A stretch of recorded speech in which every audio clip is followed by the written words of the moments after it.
It's high school football, and you're home for local high school sports, 104.9 KLMJ and Radio on the Go's YouTube channel. It is week 3 action live tonight from Cadet Field in Iowa Falls, where tonight it's the battle for Bradford. The Cadets playing host to Hampton-Dumont-CAL. Along with Danny Stevens, I'm John Mowinkle with you here, and I tell you what, Dan, the newest edition of the Battle for Bradford about to get underway, and certainly major bragging rights on the line. You never know what can happen in these kinds of games. Last year it was a battle. The Bulldogs had to grind out a 13-0 victory. Going to be a lot of intensity and a lot of emotions flying high here in this matchup here tonight, I would say. Yeah, if you go back and look at it over the last 5 or 6 years that they've done that trophy, it's been grinder games. There haven't really been a lot of blowouts. They've been close.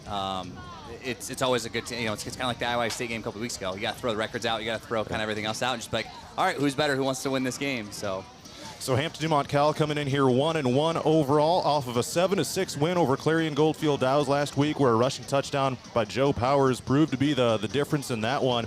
Of course, CGD missed a 2-point conversion, so a huge defensive stop by the Bulldogs late. But Dan, I have to imagine for Hampton-Dumont-CAL getting a more consistent offense going while maintaining that defensive intensity. Bulldogs have had a lot of drives stall out that certainly have cost them quite a few points on the season so far. Yeah, getting points on the board. I was talking to some of the coaches earlier this week, and that's what they said. They got to score points. They can move the ball, do all those things, but got to put the ball in the end zone. Meanwhile, on the other side, Iowa Falls-Alden coming in here 0-2, a couple of blowout losses here on the season so far to Webster City, 37-0 here at home to South Hardin last week. It's a team that's committed its fair share of mistakes. Have been frustrating for Coach Walkingstick and his staff, but I know he believes that they can turn it around. You're probably going to see these cadets playing with a sense of urgency tonight.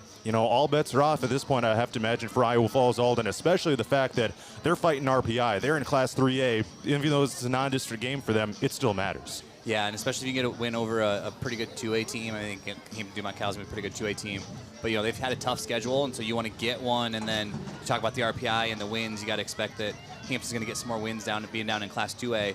So that's going to help your RPI if your Iowa Falls get that win over top. You bet. So the Bulldogs have won each game in this series since 2021, including, as we mentioned, 13-0 up in Hampton last year in the season opener. A lot to get to here on tonight's pregame show. We've got the Radio of Iowa Scouting Report previewing all the biggest matchups in the state of Iowa here tonight. We've also got interviews with both head coaches lined up as well. We'll hear from head coach of the Cadets, Eric Walkingstick, and Bulldog head coach, Cole Miller. Our opening kickoff is scheduled for 7:30. We've got to take a time out. More pregame coverage is coming up next from Cadet Field in Iowa Falls. Battle for Bradford is coming up here on KLMJ and Radio on the Go on YouTube.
From Radio Iowa Sports, this is the Scouting Report, an in-depth look at this week's prep and college games.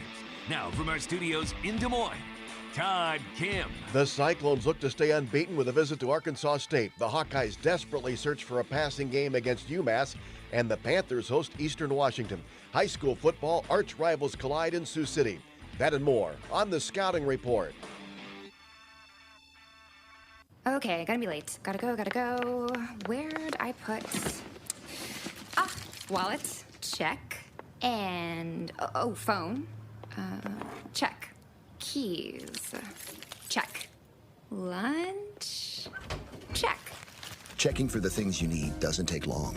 But what about checking for your safety? Right now, 1 in every 5 vehicles on the road has an open safety recall, but it only takes seconds to check for open recalls on your car at checktoprotect.org. All you need is your vehicle identification number or license plate number. Your automaker may not have the right information to notify you about recalls by mail, especially if you recently moved or drive an older or used car.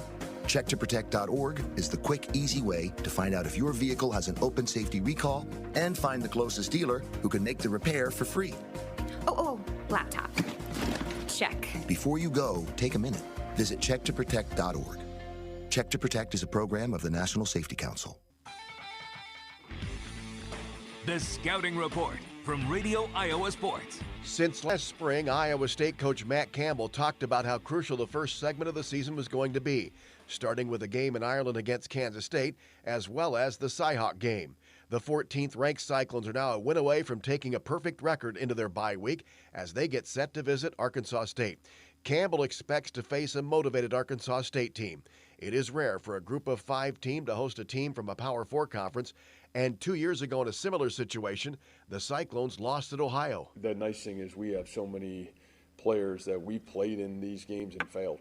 And to be honest with you, like the reality of it is the respect first and foremost for Arkansas State. I mean, this will be the best quarterback, in my opinion, that from a mobility, throw ability, playmaking ability standpoint that we're going to play. He's got all the tools. The Red Wolves were steamrolled in a 56-14 loss at Arkansas last week, and a year ago were thumped by the Cyclones in Ames 52-7.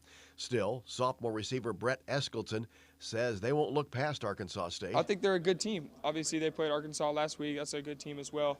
But they got a lot of great athletes, and we definitely are not taking them lightly. The kickoff temperature in Jonesboro tomorrow expected to be in the mid-90s. It's a 3 o'clock kickoff. It'll be televised by ESPN2. Iowa's lack of a downfield passing game proved fatal at Iowa State. Without one going forward, the upcoming Big Ten schedule could be brutal. Iowa coach Kirk Ferentz says the first goal for the Hawkeyes tomorrow night is to win as they close out non-conference play at home against UMass. They're still looking for some kind of passing game.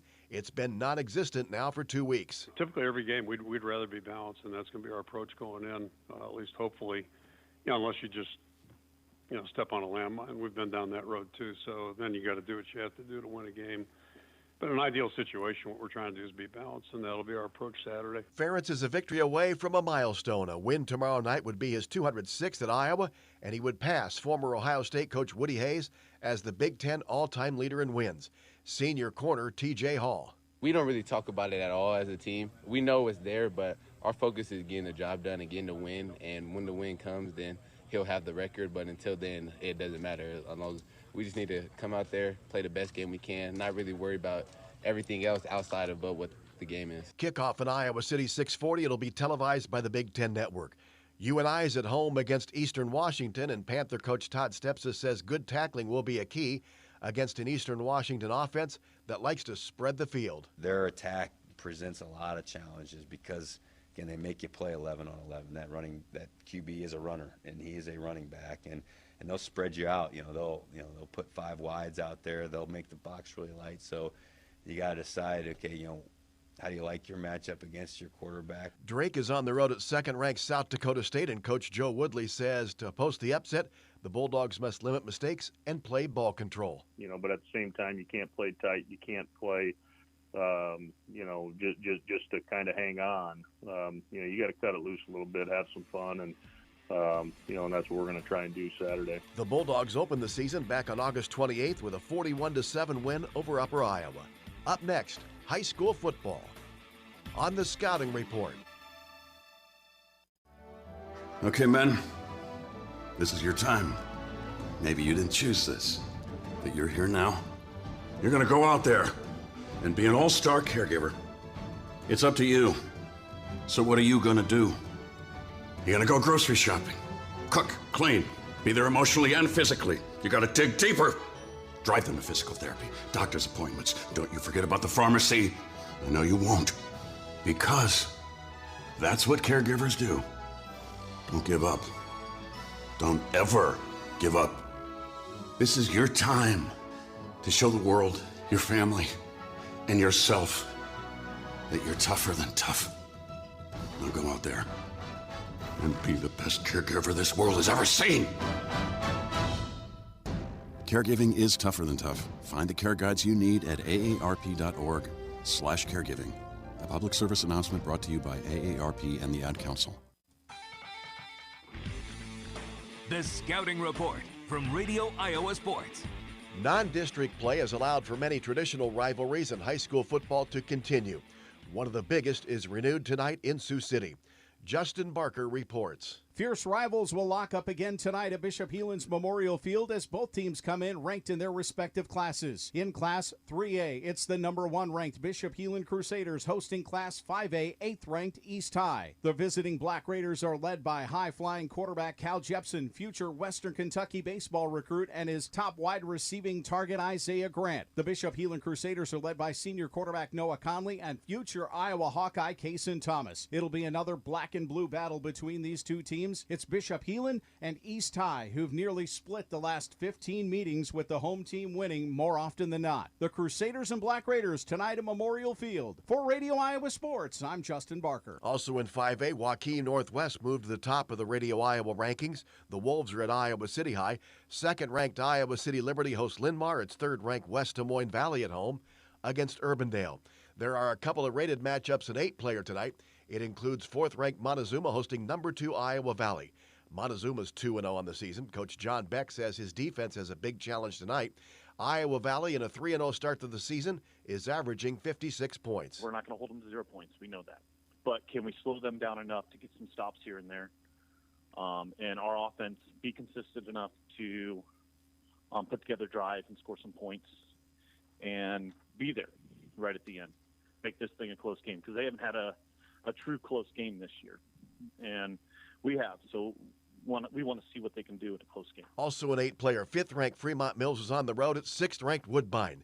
Fremont Mills coach Greg Ernster says Woodbine combines a big play passing attack with a powerful ground game. So if you try to take away the run, the pass game, that running back, he runs downhill. He's physical. He's athletic. So they kind of pick your poison of what you got to try to do. So, we just got to do our best to try to be balanced on defense and just kind of, force them to make the plays. 8-player top-ranked Bishop Garrigan is at home against North Iowa. Class A tonight. Number 1 West Hancock visits Newman Catholic. It's 2nd-ranked St. Ansgar on the road at South Winneshiek. 3rd-ranked MMCRU plays host to South O'Brien. This season, Bex is recognizing student-athletes that are not only a star in athletics, but a player that shows heart in school, at work, through the community, and the ag industry.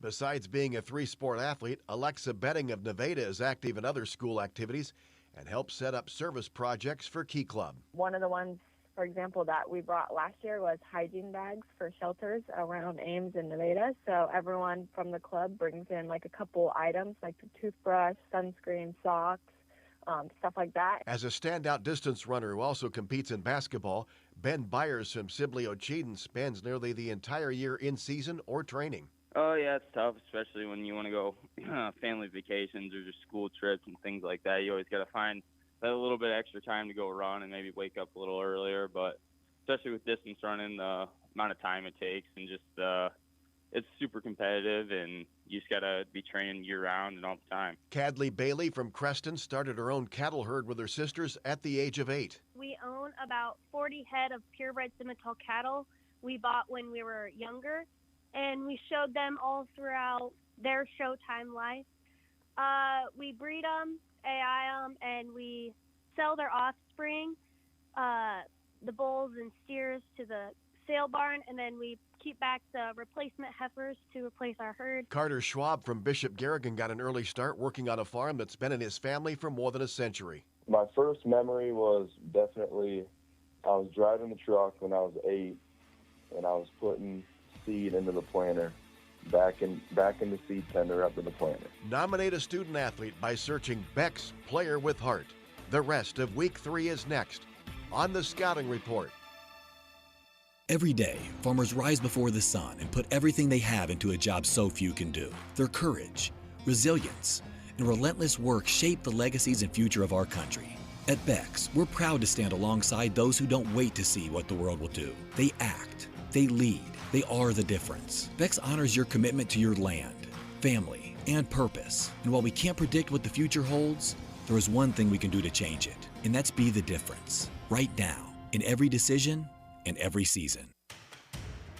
At Beck's, we believe that true champions are not just made on the field, but also in the heart. The Beck's Player with Heart Scholarship celebrates high school student athletes who show dedication, teamwork, and leadership, both in sports and in their communities. We're honoring those who go above and beyond, demonstrating passion, perseverance, and a commitment to making a difference. Nominate a high school student athlete by searching Beck's Player with Heart.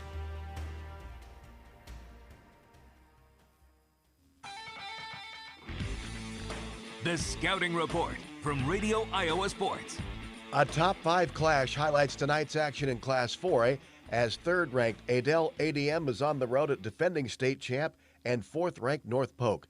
Shaquan Nettingham will call the game for Raccoon Valley Radio. Both teams come into the game 2-0 on the season, and it's been stellar play so far from the two senior quarterbacks. On the Tiger side, Hudson Scholl has completed 27 of his 36 pass attempts for 371 yards and 5 touchdowns. And then rushing-wise, he has 2 TDs and has rushed for 160 yards. On the other side, for the Comments, it's James Armstrong, who has completed 32 of his 56 passes for 449 yards, 3 TDs through the air. He's also rushed for 73 yards and added 2 touchdowns. In Week 1, it was the Tigers getting a 45-20 victory over the Winterset Huskies, and then they followed that up Week 2 with a 41-3 victory over the Ballard Bombers. On North Polk's side, Week 1, they edged by the Lewis Central Titans 27-24, and then in a defensive battle this last week, the Comets beat the Newton Cardinals 16-13. Raccoon Valley Radio will have the broadcast of tonight's game on K1079 KKRF. Also in Class 4A tonight, it's top-ranked Cedar Rapids Xavier hosting number 8 Clear Creek Amana.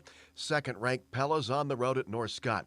The Rock Bowl at Loris College will be the host as 4A fifth-ranked Decorah visits 3A number 7 Waldert Catholic. Decorah coach Mike Tungan says this will be a big test for the Vikings. A team like this, you have to beat them. They're not just going to beat themselves. So, all those things, I think it's a good test for us to kind of see where we're at.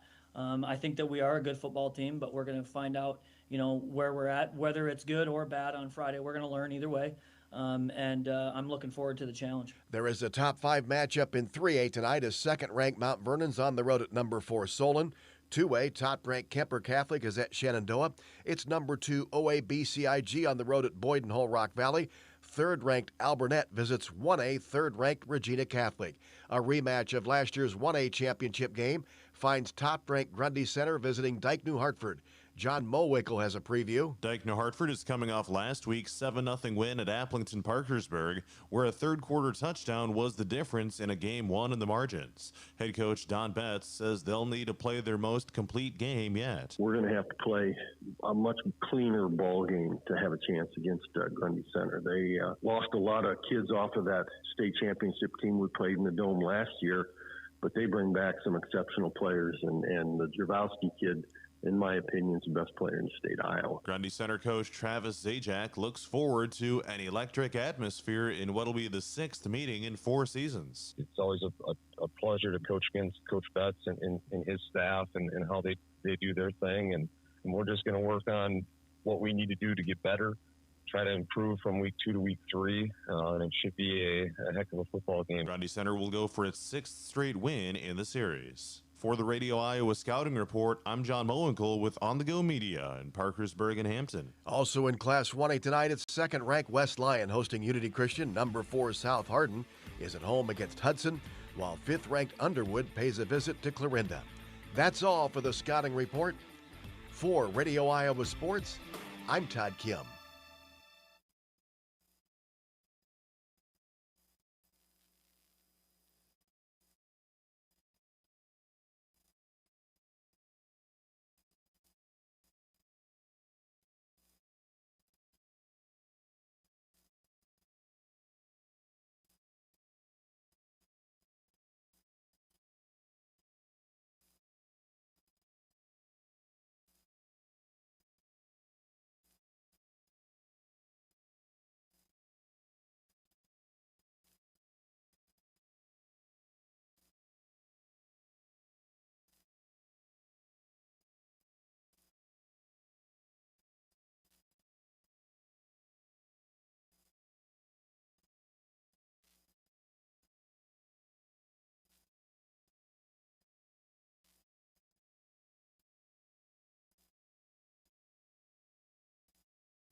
I'm being joined on Radio On the Go Sports by Hampton-Dumont-CAL football coach Cole Miller as we talk about this Week 3 matchup coming up with Iowa Falls-Alden. Coach, thanks for taking some time here as always.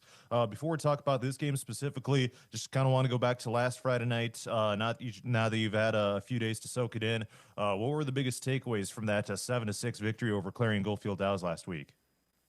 Yeah, last week was a very physical football game, both offensively and defensively for us. They play a tough brand of football, which is, good to help us prepare for some of those teams that we'll see down the stretch. But looking back at it, offensively, we had some things rolling quite a bit. Then we just, twice or one time we stalled out in the red zone. And then the other times we fumbled twice and gave it away. And the only thing stopping us really last week was ourselves. So that was a big emphasis this week, was cleaning up our operations, making sure that we're not giving the other team opportunities that they didn't earn. And then defensively, we did a great job of being physical at the point of attack and rallying to the football and making sure that we were, for the most part, we were pretty sound in our scheme and we were where we needed to be. So just wanted to build on that momentum and continue doing things the right way on the defensive side.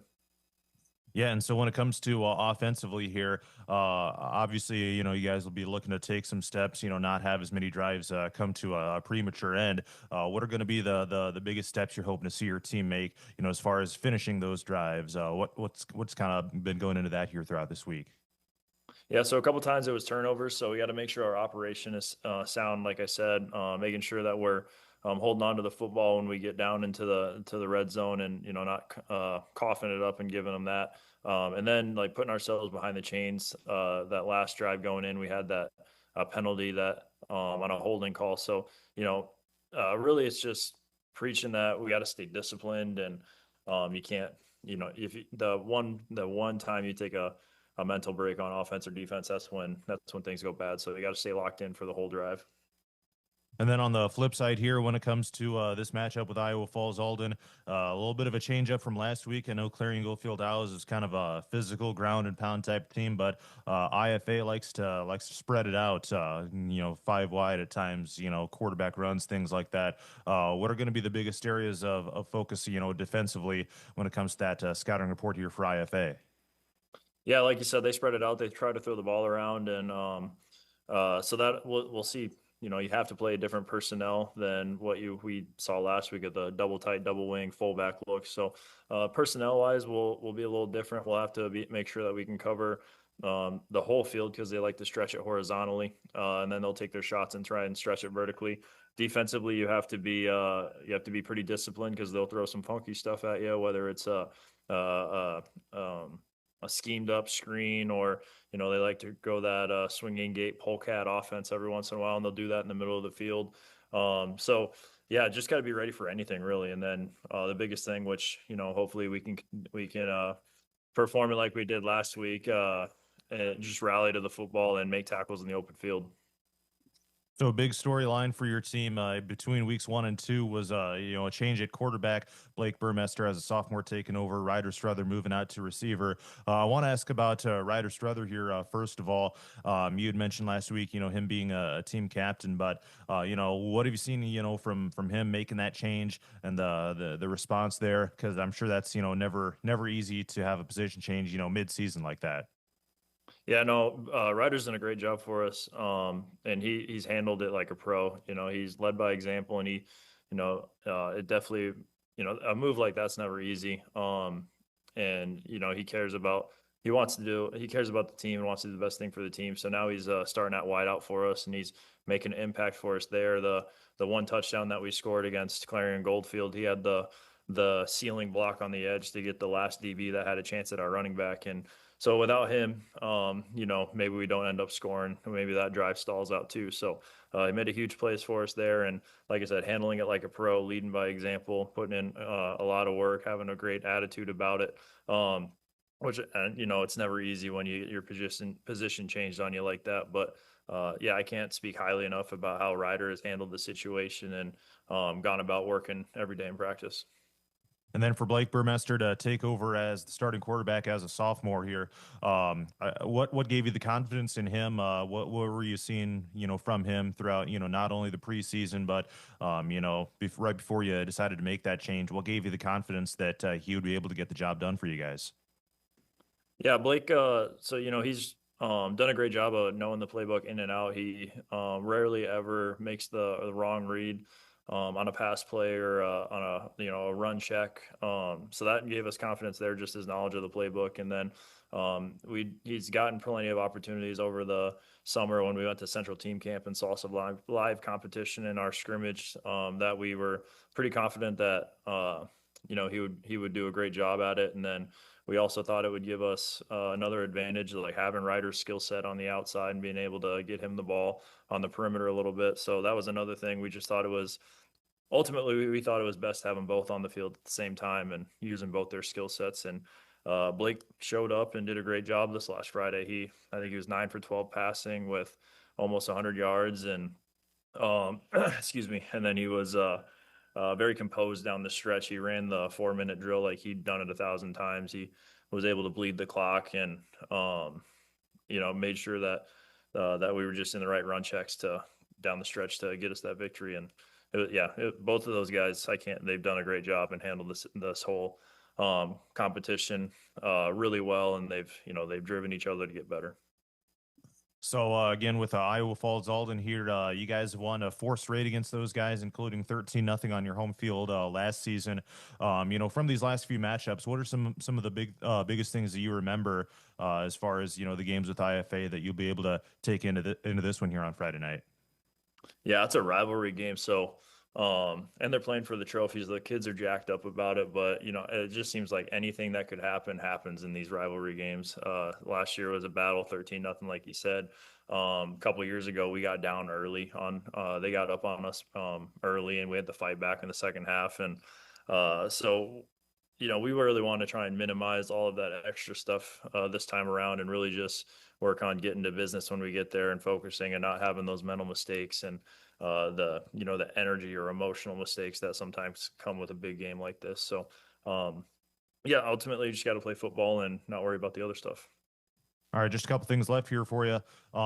Being down to Class 2A this year, your non-district games, there's no RPI or anything that you're dealing with this time of year right now. So this is your final non-district before you start up district play here next week. So on that note, I guess how can this team, finish non-district play in the best way possible before the games, really start to matter starting up next week? Yeah, we definitely want to end on a high note. So we, ultimately you want to get a win. But we just want to make sure that we're playing some of our best ball heading into district play when the wins and the losses really, really matter. We want those mistakes that we have been making, we want to try and eliminate that from the game this week and see if we can't build on or get some positive momentum and then keep building on that as we head into the district play. All right, and when it comes down to it, what are your ultimate keys to victory? I suppose you probably just mentioned a couple of them right there as well. Yeah, keys to victory offensively, just got to take care of the football. Got to finish drives. And then defensively, we got to be ready for anything, and we got to make tackles in the open field. So sounds pretty simple, but a lot of times football is. All right, that's Hampton-Dumont-CAL football coach Cole Miller joining me here on Radio on the Go Sports. Appreciate the time as always, and best of luck here on Friday nights. Thank you. Appreciate you having me on. All right, more pregame coverage is right around the corner.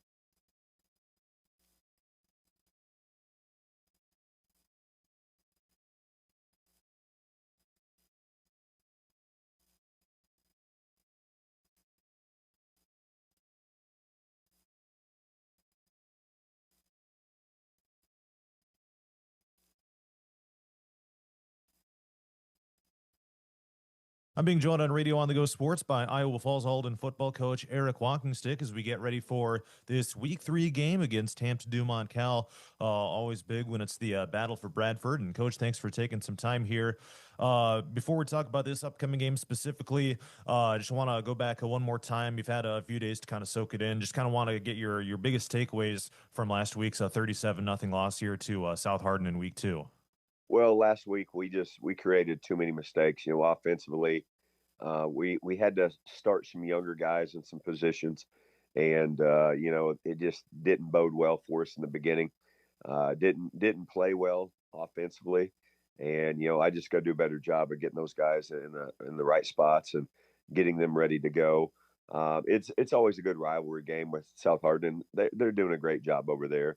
And so, whenever it comes to that game, we've got to be, geared up and ready. And we just weren't where we needed to be. But, it happens, and we got to deal with, young men and situations. So it's all good, and we'll recover and get back. Yeah, and so when it comes to hopefully taking a step forward here offensively this week, certainly as far as, getting in the end zone, but also increasing production, being more efficient in what you're looking to do, what are going to be some of the biggest steps this team is going to be taking here this week to put yourselves, in the best position as you possibly can be this week? The biggest thing for us as a whole is just leadership on the field. And, that will help eliminate some of the mistakes. We've been really preaching to our kids that they've got to take leadership and ownership. Through the summer, we did some really good stuff, but the problem is we had coaches on the field and we were correcting them and kind of guiding them. And so what we've run into at this point is we need that team to kind of blossom and kind of do its own thing. And this would be a great week for us to do that. It's going to be fun to see, how much we can gain in a week, how much better we can get and change. But, I'm excited and optimistic that we'll take that step in the right direction. Yeah, and so when it comes to the other side of the ball, when it comes to defending this Hampton-Dumont-CAL offense, what's kind of your synopsis of a scouting report for these guys? Maybe the biggest focus areas against a team that they themselves had some trouble, getting on the scoreboard, scored just 14 points here combined their first two games. A little bit more of a run-heavy look with multiple different backs getting it done for them. Well, it comes down to which offense they're going to be. I think they're in a transition phase right now. You can see them, trying to transform into a little more spread, being a little more sophisticated with their throwing game, and with their quarterback situation, kind of bouncing back and forth between two kids. And so, as a coach, you've got to be prepared for either scenario or situation. If it's run heavy, we got to have a defense ready for that. And if it's more pass oriented, we've got to be ready for that. So, kind of thinking, two types of attack that we got to face this week.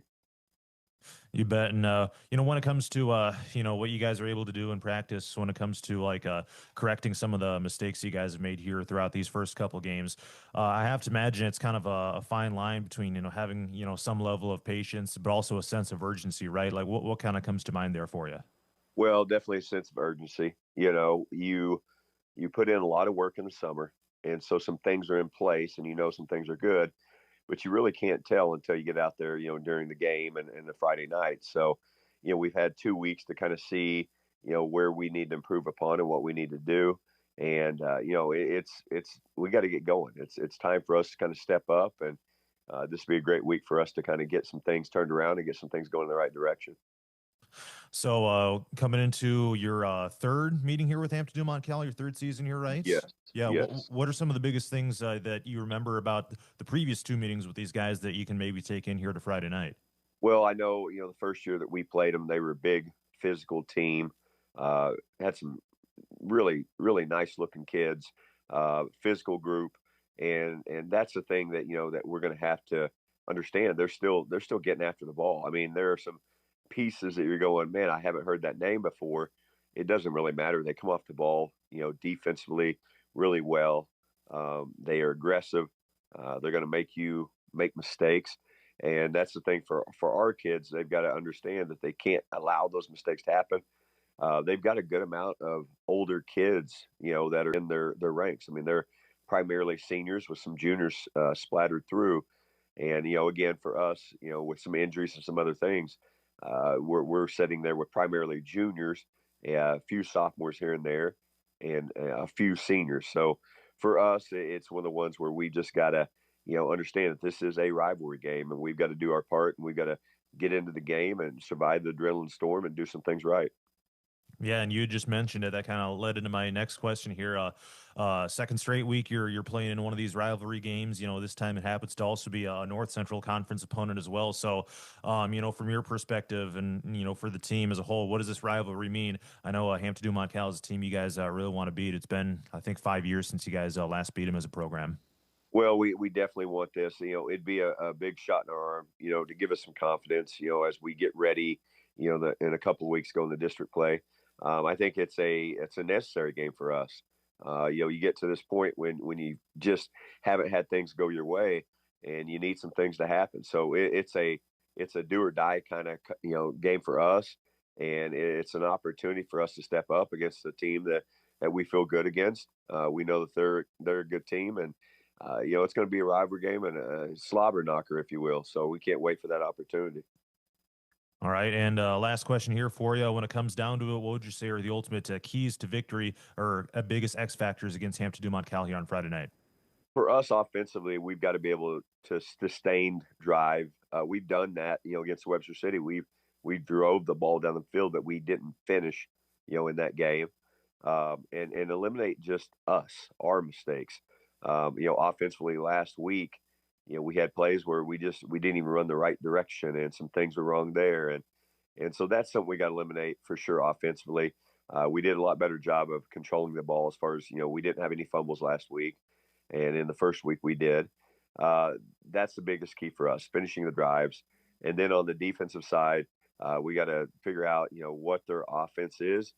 Brady Harr is one of their key components, tight end, defensive end, and we got to stop him. So depending on what type of offense they're trying to run, we've got to slow them down and not let them score. And hopefully, if the defense can keep them out, offense can do enough things to put points up on the board. All right, that's Iowa Falls-Alden football coach Eric Walkingstick talking about this upcoming matchup here with Hampton-Dumont-CAL. Appreciate the time, Coach, and best of luck here on Friday night. Thank you, and go Cadets. You bet. More pregame coverage is coming up momentarily.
Hampton-Dumont-CAL and Iowa Falls-Alden football is coming up in just a few minutes here on 104.9 KLMJ and radio on the go on YouTube. John Mowinkle, Dan Stevens with you here. Let's meet the starters. We'll start with the offense for Hampton-Dumont-CAL. At quarterback, it's sophomore number 7, Blake Burmester.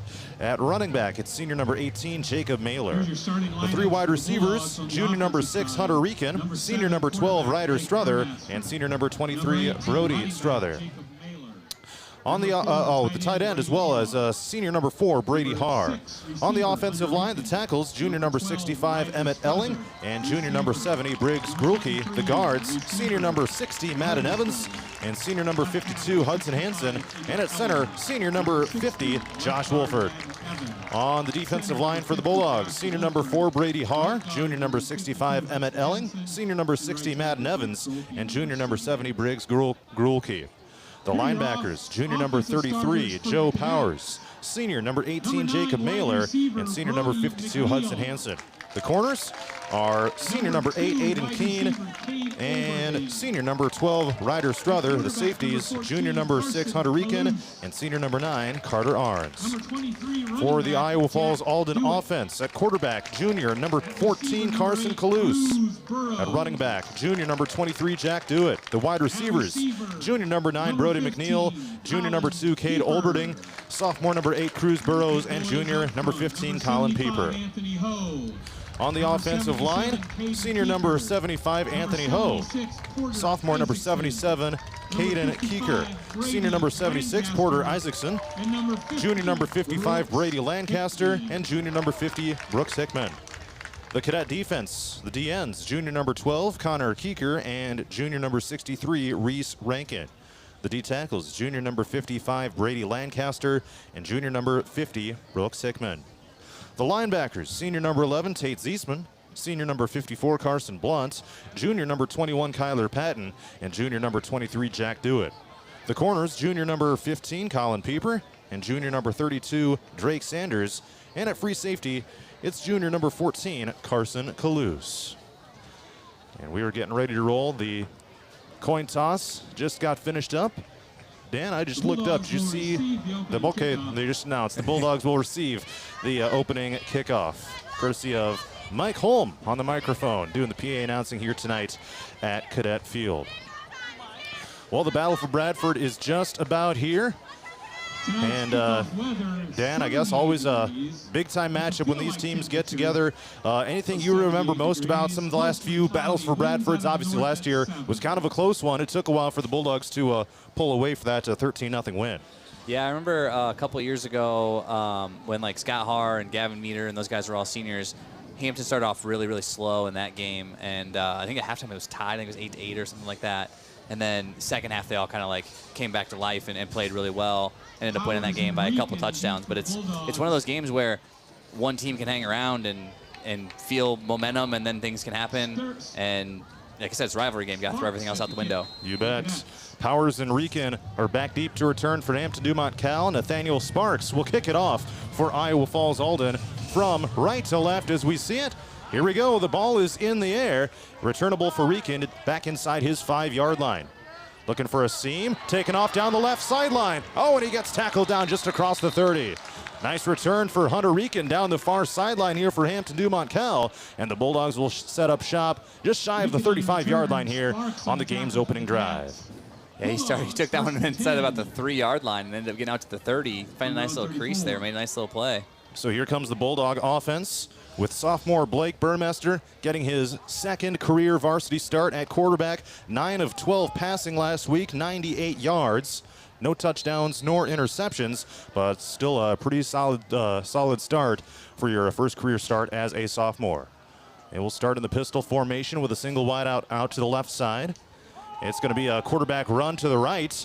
And turning the corner here, this is Ryder Struther back at running for Hampton-Dumont-CAL. Taken off down the near sideline and spun down inside the 30-yard line. Ryder Struther back in for Hampton-Dumont-CAL with the carry. Heck of a run, and the Bulldogs will set up shop down at the 28-yard line of Iowa Falls-Alden. 35-yard run, right? Is my math right? I'm trying to count hashes. Yeah, it's always tough when they cross the 50. Either way, the Bulldogs will get it down to the 28-yard line in Iowa Falls-Alden territory. And now the Bulldog players looking over to the sideline to get the play call. A little bit of a switch up there for Hampton-Dumont-CAL with the Ryder Strother getting the carry. Now Blake Burmester is back in. We'll see if he ends up taking the snap on this one. Yeah, that was just a direct snap to Ryder. They just overloaded everybody on the right side. That was the wide side of the field. He caught the corner and took off 47 yards, if my math is right. All right. Play clock running down to 4 seconds. In the shotgun, a little bit of a low snap. Burmester to throw. Flings it out to the left. Nice catch over there on the far side. Cutting down inside the 25-yard line. Still on his feet. Down inside the 20. I believe that was Joe Powers on the reception. Yep, that's number 33 out there. Powers, nice catch and run. And that picks up first down yardage for Hampton-Dumont-CAL. They'll spot him down at the 17-yard line in Cadet territory. So that's going to be an 11-yard passing catch there from Strother to Powers, or Burmester to Powers, excuse me. 10:48 to go here in the first quarter. Neither team has scored, but the Bulldogs are on the doorstep. 1st and 10 down to the 17 of Iowa Falls-Alden. Handoff. This is going to be running up the middle. Jacob Mailer takes it into the house for the Hampton-Dumont-CAL score. And the Bulldogs are on top 6-0 here with 10.5 minutes to go in the first quarter. Heck of a run by Jacob Mailer, and the Bulldogs strike first. A great first drive there from the Bulldogs. 3 really good plays, 3 positive plays, 2 runs and a pass. Gets you into the end zone. Great blocking up front by that Hampton-Dumont-CAL offensive line. Once he got through the initial level, he was untouched to the house for a 17-yard score. Here comes the extra point attempt for Hampton-Dumont-CAL. Hunter Reekin is the kicker. Strother is the holder. Here's the snap spot. Kick is up, and it is good. And with 10:36 to go here in the first quarter, it's Hampton-Dumont-CAL 7, Iowa Falls-Alden 0 here in the battle for Bradford.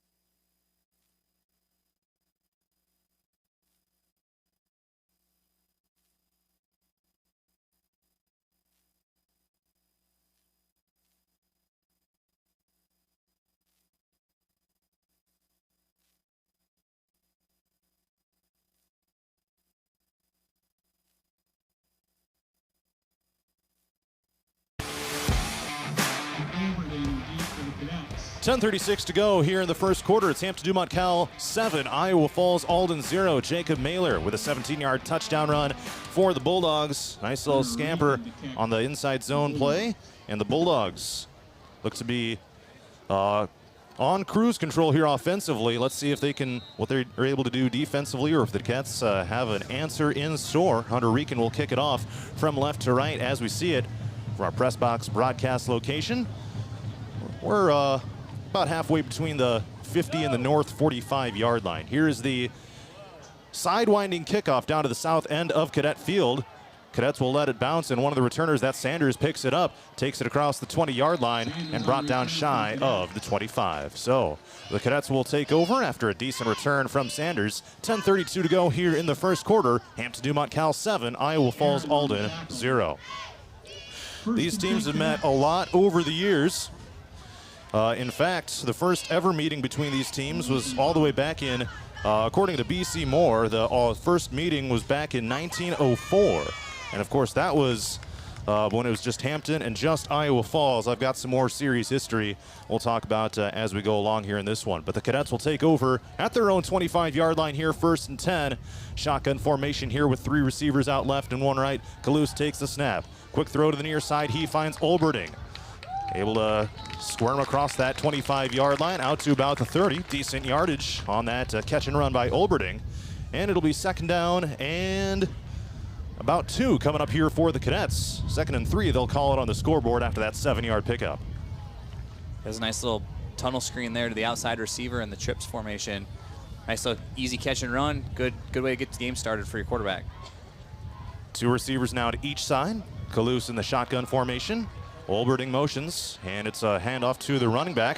Taking it to the left side here, it's Sanders. No, check that. That's number 23, Jack Dewitt on the carry.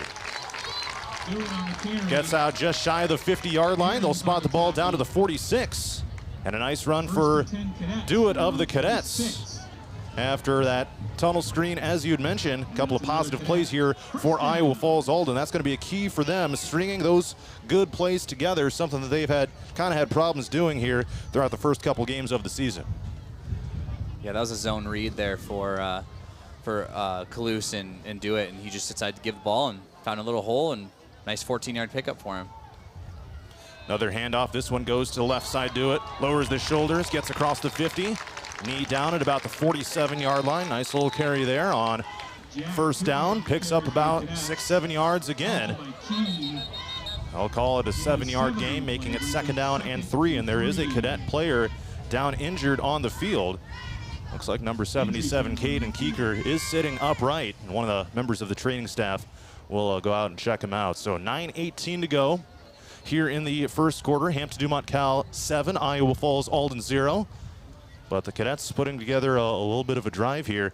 Dan, I have to imagine for Hampton-Dumont-CAL, the coaching staff, Coach Cole Miller, seeing the way that they were able to really take control on that first drive, especially after how things have gone in the first couple games of the season, that's got to give them a great level of confidence for the rest of this game. Yeah, 3 plays and you get in the end zone, and then you expect your defense to come out and play really well again.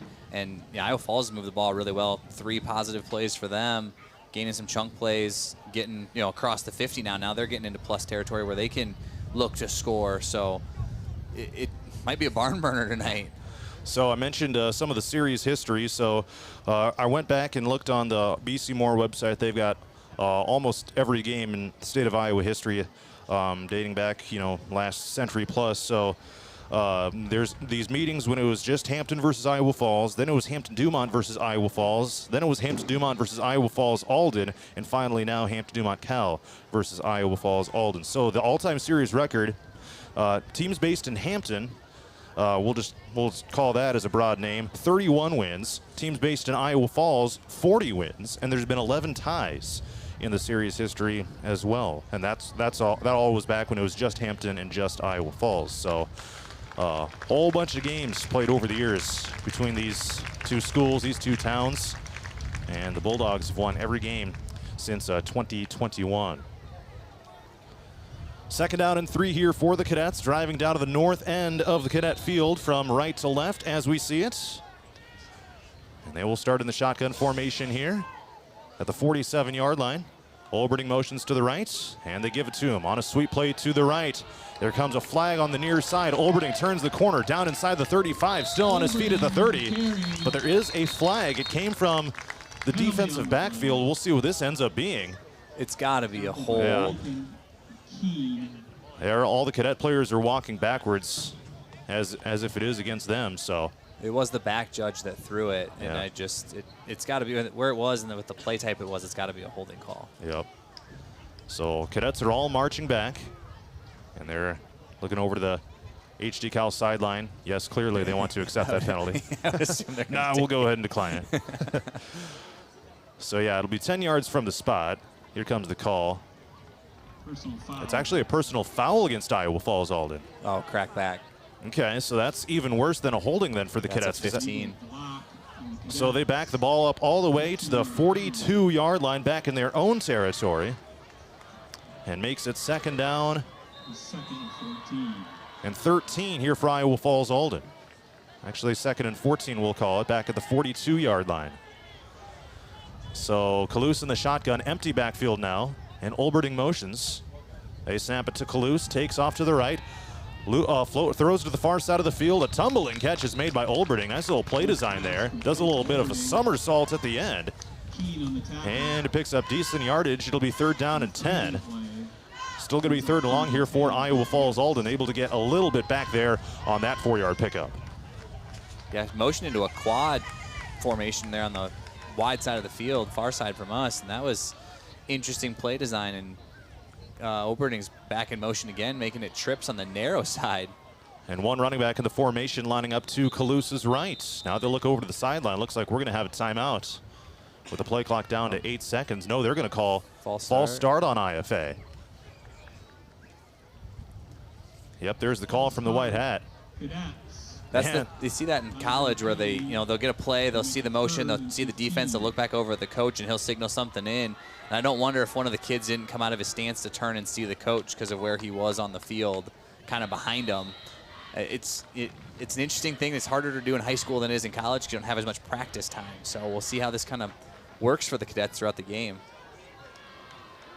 So it'll be 3rd down and 15 now instead. Kalous back to throw, sets the feet, fires it deep over the middle, incomplete. In and out of the hands of Brody McNeil.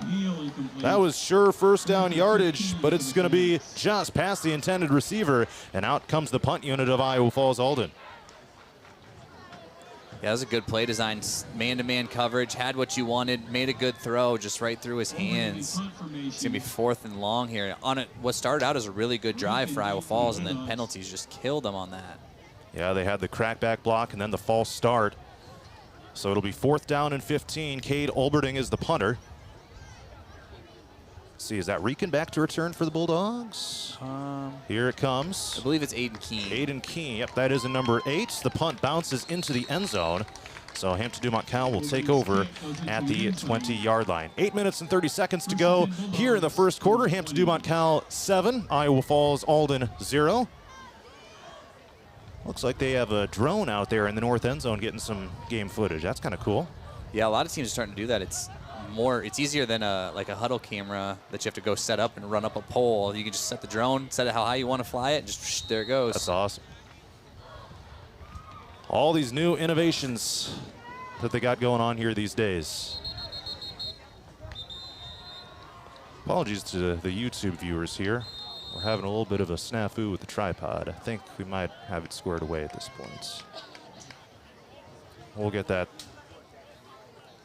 fixed during the next time out. 1st and 10 here, Hampton-Dumont-CAL back at their own 20-yard line. 2 backs in the backfield and trips on the wide side of the field closest to us. Cole Miller does not like the formation, and he calls a timeout. So we'll have another stoppage here with 8.5 to go in the first quarter. We will take a timeout momentarily here on 104.9 KLMJ.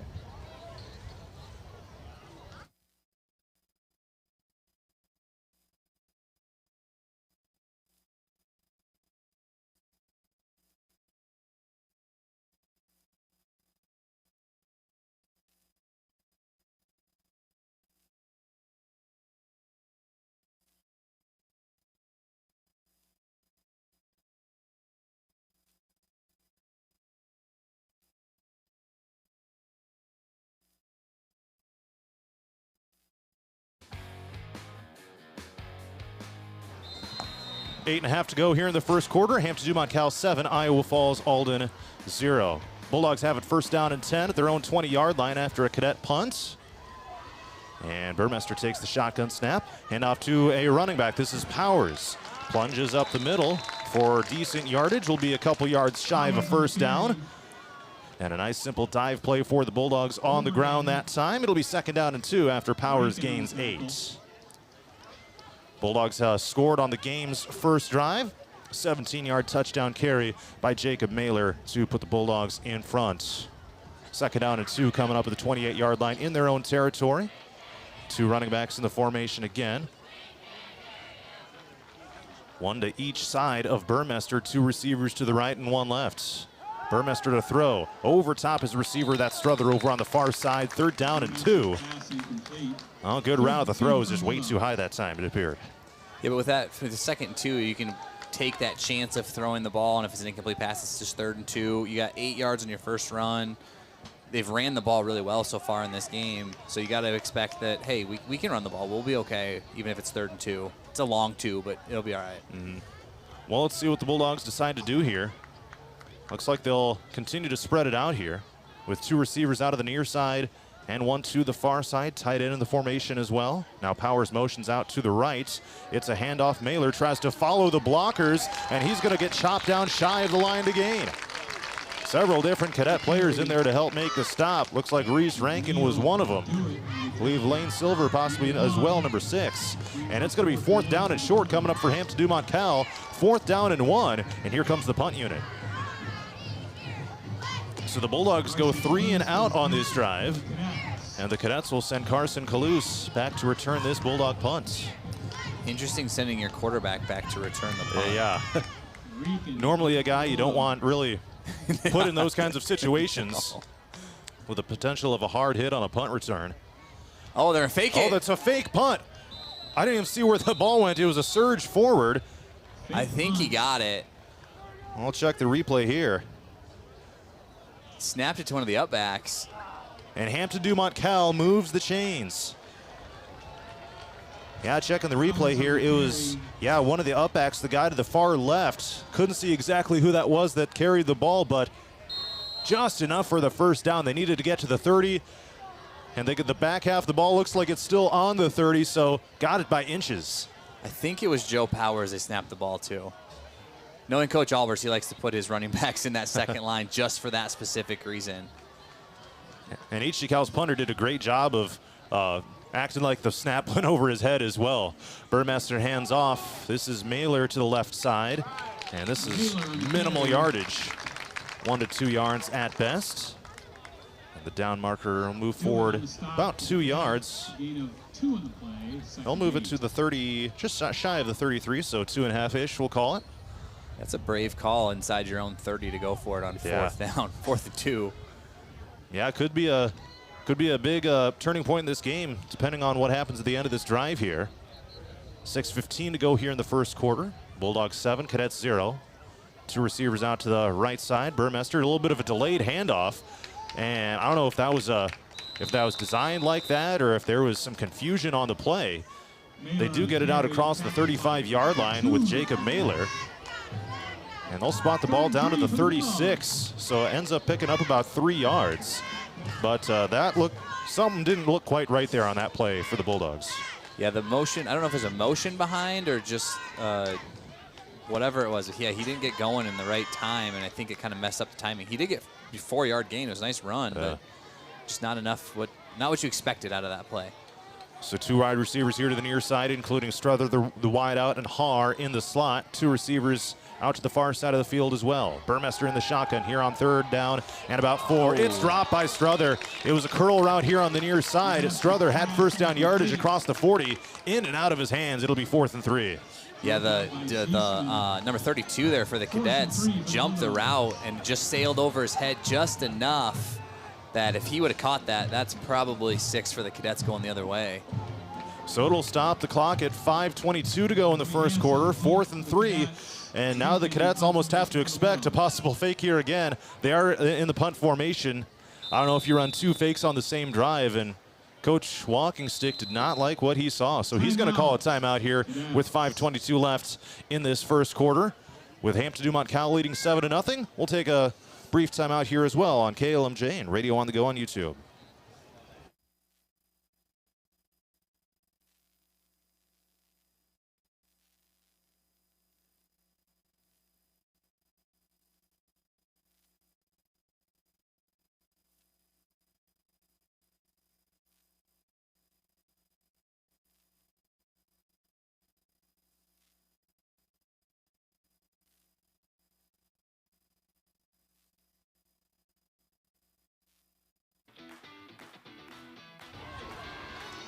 Fourth and 3 coming up for Hampton-Dumont-CAL at their own 36-yard line. Hanson deep for the Cadets.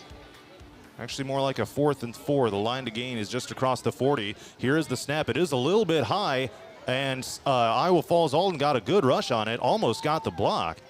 Bouncing inside the 35-yard line, and the Bulldogs will down at about the 32. So IFA will take over here with 5:10 to go in this first quarter. Hampton-Dumont-CAL leading at 7-0 in this battle for Bradford. Next week, Hampton-Dumont-CAL will host Vinton-Shellsbury in the district opener. And Iowa Falls-Alden will be at Boone for the non-district finale. Cadets in Class 3A, they play 4 non-district games. Bulldogs in 2A, they only play 3 non-district games, which is opposite of what each of the teams did last year, because last year HDCAL was in 3A, whereas Iowa Falls-Alden was in 2A. So here come the Cadets taking over at their own 31-yard line. 1st and 10 here with 5:10 to go in the first quarter. Olberding motions, handoff to the running back. This is Dewick. Nice blocking up on the left side. First down yardage across the 40. A little bit of a shimmy shake. Draw some of the defenders off. And a nice carry for Dewitt, moving the chains for Iowa Falls-Alden. 13-yard run for him. He's got a couple nice carries in this game so far. You bet. Out to the 44-yard line as the clock ticks under 5 minutes to go in this first quarter. Aside from that first drive by Hampton-Dumont-CAL, it's been back and forth action with each team. Well, with the Cadets driving the field, HT Cal was able to put together a little bit of a drive as well, but did stall out shy of the 50-yard line. First and 10. Olberding motions to the left this time, and they fake the handoff. It's a quarterback run. Kalous up the middle. He's got to be dragged down from behind by Hampton-Dumont-CAL. Heck of a tackle by Ryder Struther out there in the secondary, but a great run by Kalous at QB. A chain mover down to the 30-yard line of Hampton-Dumont-CAL. 26-yard run for Kalous. They fake that jet motion. He pulls the ball and just the middle opens up and he's just going. First and 10 out at the 30-yard line of Hampton-Dumont-CAL, driving down to the north end of Cadet Field.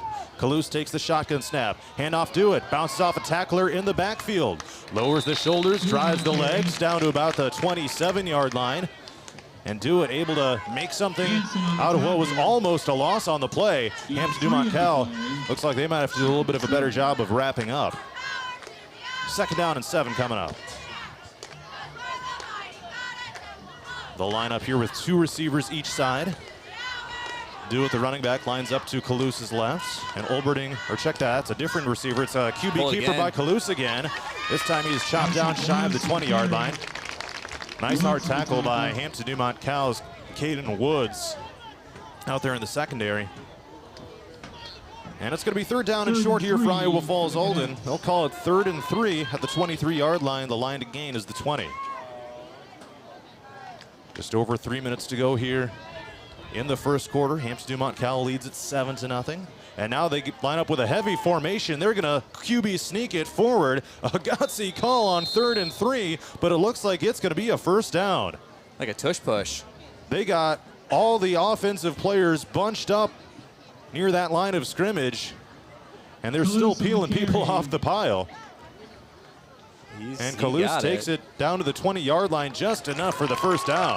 Looks like the Philadelphia Eagles out there. Yes, sir. 3.5 Cadets. Another. As PA announcer Mike Holmes said, gained 3.5 when he needed 3. First down at the 20-yard line, and the Cadets are down to the red zone of Hampton-Dumont-CAL. 2 receivers to each side, and Dewitt, the running back in the formation, to Kalous's right. Now they're going to change the play. Coach Walkingstick here on the near side. And now in officials timeout. The play clock went down to 0. Were they trying to call timeout? I'm not sure what happened. And now they got one of the officials right up at the ball. I don't think the play clock reset. I mean, that was a really fast 25 seconds. It was. Yeah, definitely. So yeah, they probably saw that. Maybe they didn't even realize that the play clock was where it was at. So they're going to call on a. They're going to give him a timeout. Okay. Well, that's kind of unfortunate if you're Iowa Falls-Alden having to burn a timeout in that situation. Because if that was a play clock error, then you'd think the officials should have to resolve that, but I guess that's not going to be the case. They'll stop it here with 2 minutes and 34 seconds left in the first quarter. Bulldogs still lead the Cadets 7-0 after scoring on their opening drive. And Danny, the Cadets in a prime position here to strike. They've put together a really nice drive here so far, moved really quickly down the field as well. Yeah, that's the thing I've noticed about the Iowa Falls offense so far in this game is they've, outside of the couple penalties where they got pushed way back, they've stayed on pace, on track, moving the ball slowly forward, not a lot of lost plays, and they've gone really quickly. Like, in between plays, it's almost like a college-style offense where it's just boom, boom, boom, boom, boom, that spread offense and going quick. I don't think the Bulldogs have time to really adjust. A couple score updates here. Grundy Center leads Dike New Hartford 21-0 late in the first half. So it looks like the Spartans might extend their win streak to 42 games. South Hardin leads Hudson 21-0 at the end of the first quarter. That one just down the road in Eldora. First and 10 here for the Cadets. Olberding motions right. They give it to him on a jet sweep. Looks to turn the corner, still in the backfield. Now he turns the corner. Oh, right at the down marker. He's able to turn the corner. Angling down toward the 10-yard line on the far side of the field. Nice run by Olberding. After it's all said and done, looks to be just shy of the sticks. Run out of bounds.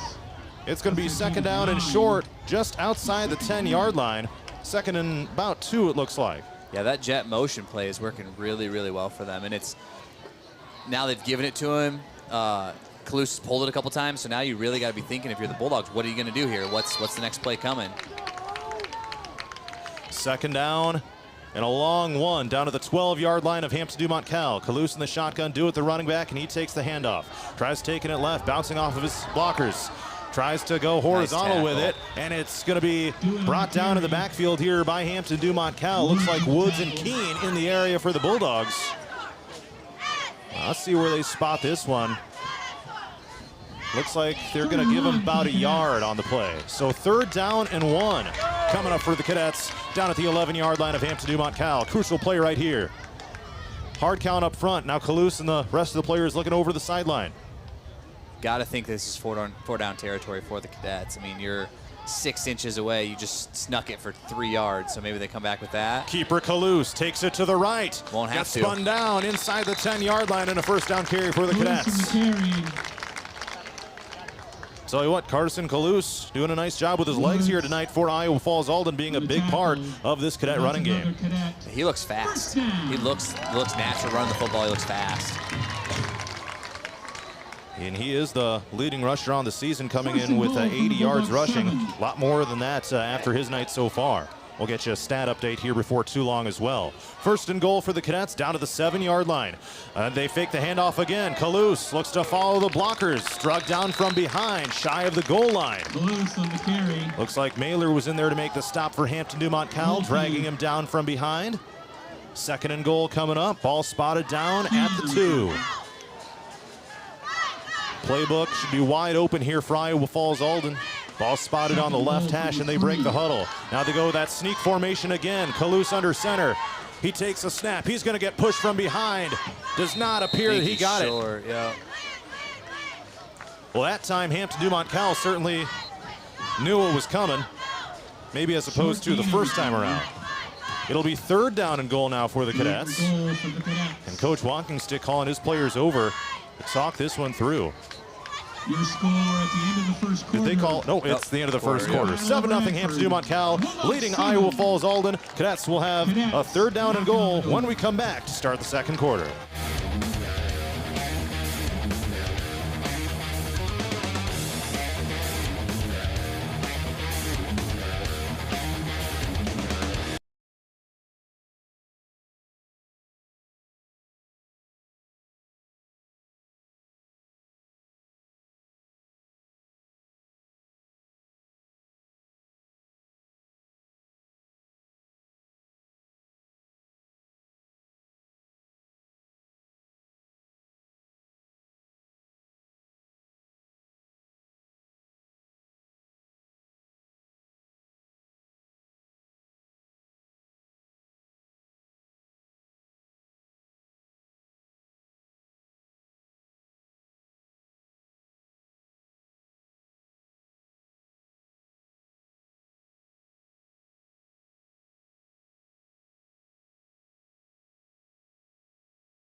Let's head to the second quarter. It is Hampton-Dumont-CAL 7, Iowa Falls-Alden 0. John Mowinkle, Dan Stevens with you here from Cadet Field in Iowa Falls, and it'll be a third down and goal coming up here for the Cadets right now. Third and goal from the 2-yard line. Here's the snap. It's going to be a direct snap to Olberding, I believe. And no signal from the officials yet. Looks like he's going to be just short of the touchdown. Fourth and goal coming up from the 1-yard line for the Cadets. And without question a spot you'd expect them to go for it. I say the Cadets players throughout it was a touchdown. They threw their hands up right away trying to influence the officials there. So the offense stays on the field. Just underway here in the second quarter. Cadets looking to put this one in the house. Olberding motions across the formation, and a timeout has been called. Timeout. Cadets. And it's going to be by Iowa Falls-Alden. So their final timeout of the first half already comes with 11:26 to go in the second quarter. So Coach Walkingstick obviously not afraid to use those timeouts, but really wants to make sure he's got the right play call here, because this is a crucial point of the game if the Cadets are able to tie this game. Absolutely, and that's what they're looking for. They're trying to tie this game up. And so you want to make sure you have the right play in and your best play, whatever it is for the probably 6 inches or whatever it is they need to get in the end zone. So 11:26 to go here in the first half. HD-Cal has won 3 straight in the series. Neither team has scored since the opening drive of the game on a Jacob Mailer touchdown run of 17 yards. Let's see if we can get a little bit of a stat update here. Let's see, running the ball, Carson Kalou, 6 carries for 43 yards. Jack Dewitt, 5 for 37. So here we go. Cadet timeout is over with. Iowa Falls-Alden, the all-black uniforms, breaks the huddle. Might we see another one of those QB sneaks? They do have a wide out here to the right side. Colin Pieper. They're stacked. They have 2. 2 to the right, Pieper and also Cruz Burrows. And now Pieper motions from right to left. Kalous in the shotgun. QB keeper to the left side, and he's into the end zone. Touchdown, Cadets. A QB keeper from a yard out by Carson Kalous. And the Cadets are an extra point away from tying this game. Nice play design that time. Cadets did exactly what they were looking to do with a motion man across the formation. Fireworks. All right. And they're going to go for 2. Iowa Falls lined up to go for 2. Trying to take the lead here. So let's see, a bunched up formation here on the right side with Olberding and Burrows, the receivers lined up there. Kalous, empty backfield, taken off to the right. In the backfield still, sheds off a tackle, sidearms it into the end zone. Being tapped around, and it's caught by Pieper for a 2-point conversion. What a play by the Cadets, ricocheting around, and it's 8-7 Iowa Falls-Alden. Heck of a play. That was a great job of Kalous to break a tackle, spin out of one, keep looking downfield, make a throw on the run, tapped around, make the catch. 8-7 Iowa Falls-Alden, 11:22 to go here in the second quarter on KLMJ.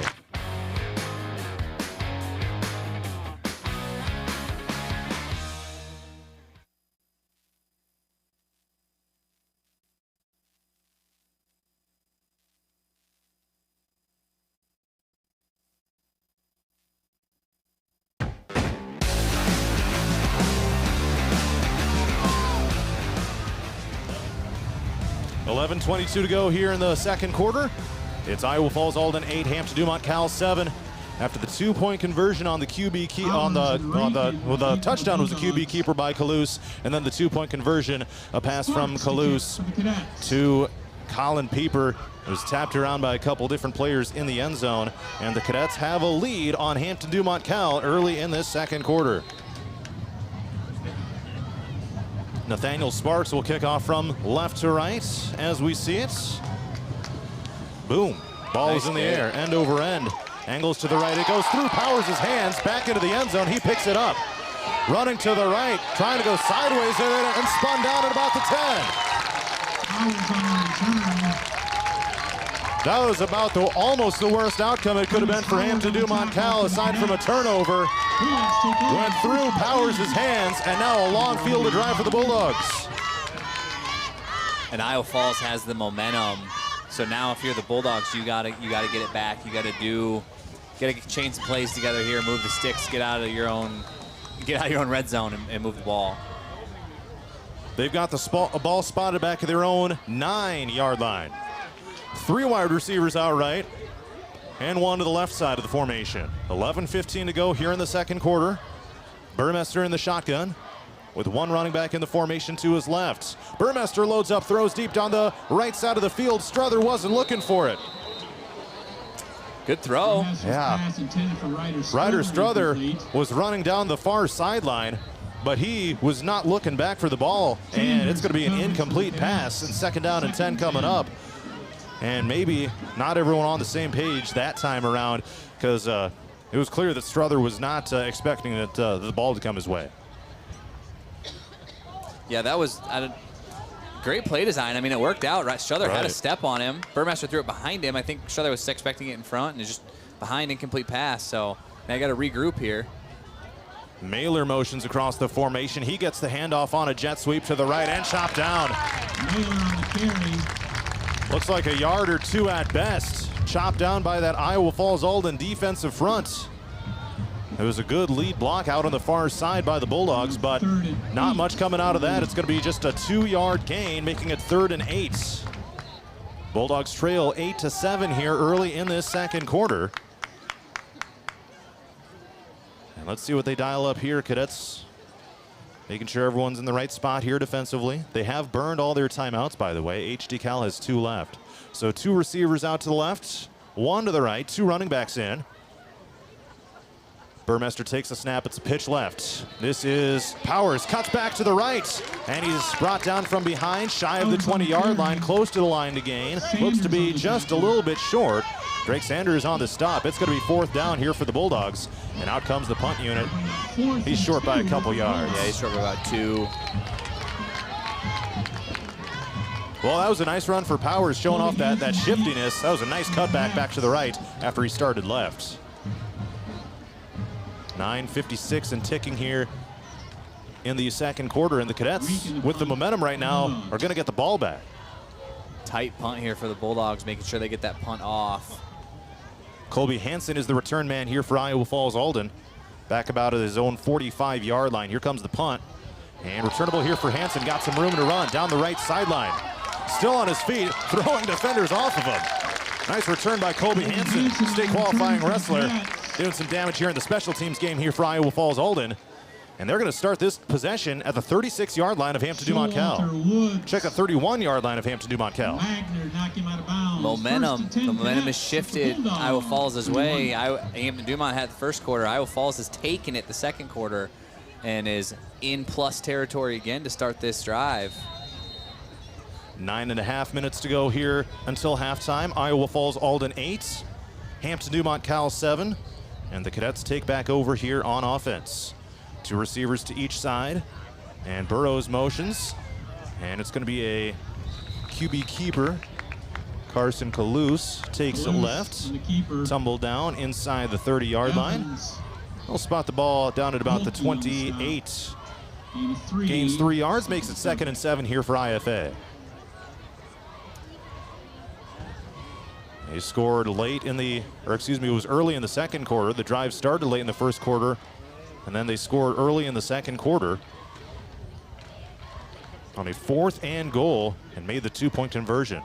Burrows motions again, and he gets the jet sweep to the left. Turns the corner down inside the 25-yard line. Run out of bounds inside the 20. I think that one's going to be coming back. There is a flag down in the backfield that was thrown at about the 33-yard line. Yeah, Briggs Gorky was that wide side defensive end, and he came up and got through the line and then got grabbed and pulled backwards. So that's going to be a hold penalty on the Cadets. Otherwise, it's a big gain on that jet sweep. And the Cadets had a drive in the first quarter that came to a screeching halt because of a couple penalties. And a holding here. Still not bad field position, but it's going to be 2nd down and long instead of 1st down yardage down inside the red zone. 2nd and 17. They'll call it 2nd and 17, and they'll spot the ball at the Hampton-Dumont-CAL 38 along the left hash mark. 8:50 to go here until halftime. Still an 8-7 Cadet lead. Empty backfield here for the Cadets. Dewitt's going to motion into like a wing back position here. 3 receivers to the right side as well. Kalous rolling out to the right. Oh, gets out of a tackle, gets out of a sack, throws it downfield, and a diving catch is made. On the near side, it's Pieper on a crossing pattern. Heck of a catch by IFA. Looked like he could have bobbled it as well, but it is going to be a catch for Pieper. And he's had a couple of nice ones here in the second quarter so far. Kalous doing a great job of getting out of trouble and making plays down the field. So it's from 2nd and long to, it's still 3rd and long, but it's more of a manageable 3rd and long rather than 17 yards. 3rd and 9. The line to gain is the HD Cal 21. Twin receivers each side, and Kalous back to throw. Being flushed out to the left. He's under pressure now, running backwards. He is spun down to the backfield. Hampton-Dumont-CAL picks up the sack. Briggs, Grulke, big man number 70 there to spin him down well in the backfield. It'll be 4th and forever now for Iowa Falls-Alden. And out comes the special teams unit. 4th. So 4th and 22. 4th and a ways, says Mike Holm, the PA announcer. That's going to be a loss of 12 on the play for Kalous. That was tough. So 7.5 to go here until halftime. And IFA will punt it away here with Olberding. He punts it from his 50. It's a high punt. Reekin out there to return. And one of the Bulldog players here on the near side almost was in the area of touching at Caden Woods. And it bounces a little bit to about the 25-yard line. And Hampton-Dumont-CAL will take over with 7:15 to go here until halftime. But, man, if you're Hampton-Dumont-CAL, the fact that IFA started that drive at the 31-yard line in HD Cal territory, Hampton-Dumont-CAL has to be elated defensively to be able to come up with a stop there. Yeah, that was good defensive stop there. Briggs Grulke with a huge sack on 3rd down to push him back and force the punt. I mean, because if it's 3rd and 9, they might go for it. Or if it's 4th and 9 on an incomplete pass, they might go for it at that point. HD Cal will take back over. It's been a grinder of a game so far. Burmester hands off. And this will be a short gain up the middle. Trying to see who exactly that was. I believe it's Jacob Mailer on the carry. Yep, there's Mailer. And he'll get assist back up by his teammates. Gets out across the 30-yard line. He'll spot the ball down to the 31. Ends up picking up 7 yards on that 1st down carry. 6:48 and ticking to go here in the 2nd quarter. Jacob Mailer now 6 carries for 34 yards for Hampton-Dumont-CAL, 2nd most on the team. Strother motions across the formation, and Mailer gets the handoff, and he's going to fight for yardage after first contact, able to spin out across that 31-yard line. So he'll be, oh, they must have said the knee was down. Yeah. So it's going to be a loss on the play, actually. So the knee was down, and then he fought for more yardage, but the play was over at that point. So a loss of about a yard here for Hampton-Dumont-CAL, and it's going to make it 3rd and 4. The line to gain is between the 33 and the 34-yard line. It's going to be trips here to the close side of the field. Looks like it's going to be a bunch formation. And then Brady Haar's on the right side at tight end. He's in tight as a tight end. Looks like it's Keene, Woods, and Powers here. And a timeout has been called by Hampton-Dumont-CAL. 5:50 to go here in the 2nd quarter. Iowa Falls-Alden 8, Hampton-Dumont-CAL 7.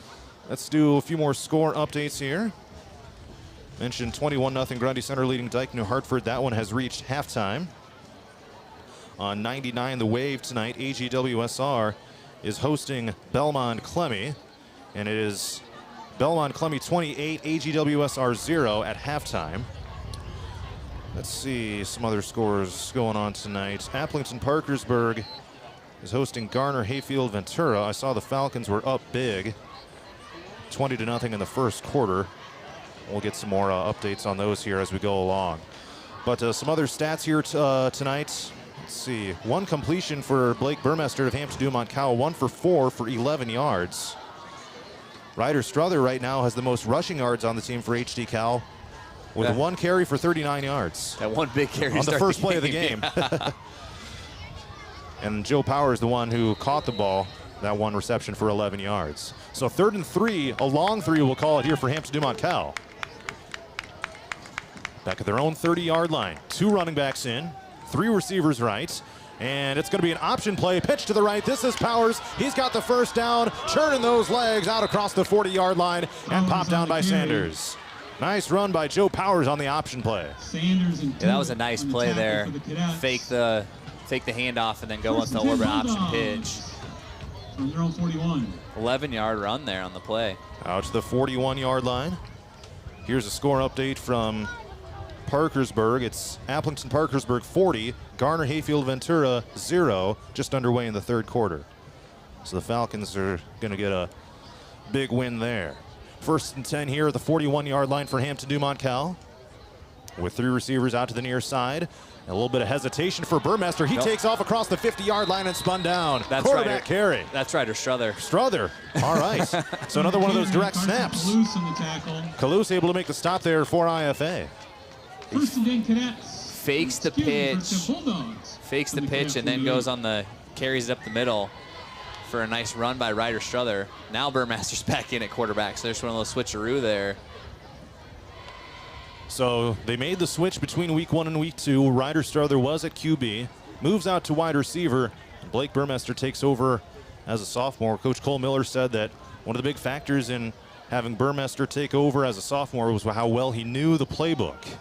Handoff Powers on a sweep to the right, turns the corner, gets drugged down across the 45-yard line. Decent pickup that time, looks to be around 5 or so yards. Joe Powers now 4 carries for 30 yards. 2nd down and 5 coming up. Ball spotted down to the 39-yard line. So this is interesting. They got it spotted outside the hash mark, but those must be the college hash marks. Yep. So the other lines that are going vertically, north and south there, those are the actual where the hash mark should be for high school football. That does make it look a little goofy when the ball is spotted outside the hash mark. Powers on the carry, lowers the shoulders, a little bit shy of a 1st down to about the 40. Needed to get to the 38, but 3rd down and manageable coming up here for HD Cal. I tell you what, that Powers is a good name for how that guy runs the ball, especially that play right there. Oh, yeah. A little off tackle run there for the Bulldogs. We got twins this way, and it's actually twins on the top. Brady Haar's out at tight end. He's in tight again. Powers the eye back. Some jumping up front by IFA. No flag comes in. And Burmester looks over to the sideline. They did that a couple times last week against Clarion, and it worked, getting him to jump off sides. Play clock running down. Here's the snap. Fake the handoff. High throw to the near side. They were looking for Mailer here on the swing pass left, over top his head, and it's going to be 4th down. 4th and 2 for the Bulldogs. But the Bulldog offense is staying out there. 4th and 2 in IFA territory at the 40. Yeah, I figured this was probably 4-down territory for the Bulldogs. Your defense has played pretty well outside of that one drive, but if you can get them into some negative plays, it looks like Iowa Falls' offense starts to stall. So smart play here for Coach Miller going for it on 4th and 2, trying to take a half or lead into halftime. Burmester now 1 of 5 passing. He's got one more incompletion this week than he did all of last week. And a timeout is going to be called by Hampton-Dumont-CAL with 3:11 to go here until halftime, trailing 8-7 to Iowa Falls-Alden, and now neither team has any timeouts left. We got our Wiffles Hybrids halftime show coming up here in just a little bit. And I'll be joined by Hampton-Dumont-CAL volleyball coach Sarah Miller. Talked to her after that tough 3-2 loss to Clarion Goldfield Dows last night. Wiffles Hybrids brings you tonight's halftime show. When you plant Wiffles, you're not just choosing superior seed corn, you're making a statement, one that says staying independent, family-owned, and it means something on your farm. So make your choice, plant Wiffles Hybrids. One thing done right. In Franklin and Wright counties, see Connor McElderry. In Grundy County, see Ben Cool. And here in Hardin County, see Chelsea Hokuson. You were also on the call for that volleyball match last night. Man, what a barn burner that was. Oh. That 4th set was absolutely insane, though, coming back from down 19-11 to win it 25-22. Yeah, and then just couldn't get over mistakes late in that game, and it was tough. I talked to Coach Miller today, Sarah Miller today at school, and she was not just frustrated with not being able to get that one. That was one thought they could 4th get. and 2. Powers gets the handoff, runs right, jukes left, still on his feet, right around the line to gain. This is going to be close, depending on forward progress. The Cadets reacting as if they made a stop. No call yet, and now it is. It's going to be a 1st down for IFA. A turnover on downs by Hampton-Dumont-CAL. Powers comes up a yard short when he needed to. 1st and 10 Cadets, around 39. Man, that was I would say that was a good play call for the situation. Not quite able to get that initial or that final surge that they were looking for. So the Cadets will take over at their own 39-yard line with 3 minutes to go until halftime, leading 8-7. And now a chance for IFA to really put some pressure on Hampton-Dumont-CAL. And they get the ball back at half. Yep. I mean, that's a huge one. If you can put some points on the board here and then get the ball back at halftime, you're really looking at something for your Iowa Falls. Here's the snap to Kalous. Handoff, do it. Looks to take it left. Spun down right at the line to get at the line of scrimmage. Do it on the carry. So this will be no gain on the play. No gain on the play. They'll bring up 2nd and 10. This is when the Bulldog defense has been good, when they can get them behind the sticks a little bit, force them to do things that they maybe aren't comfortable with.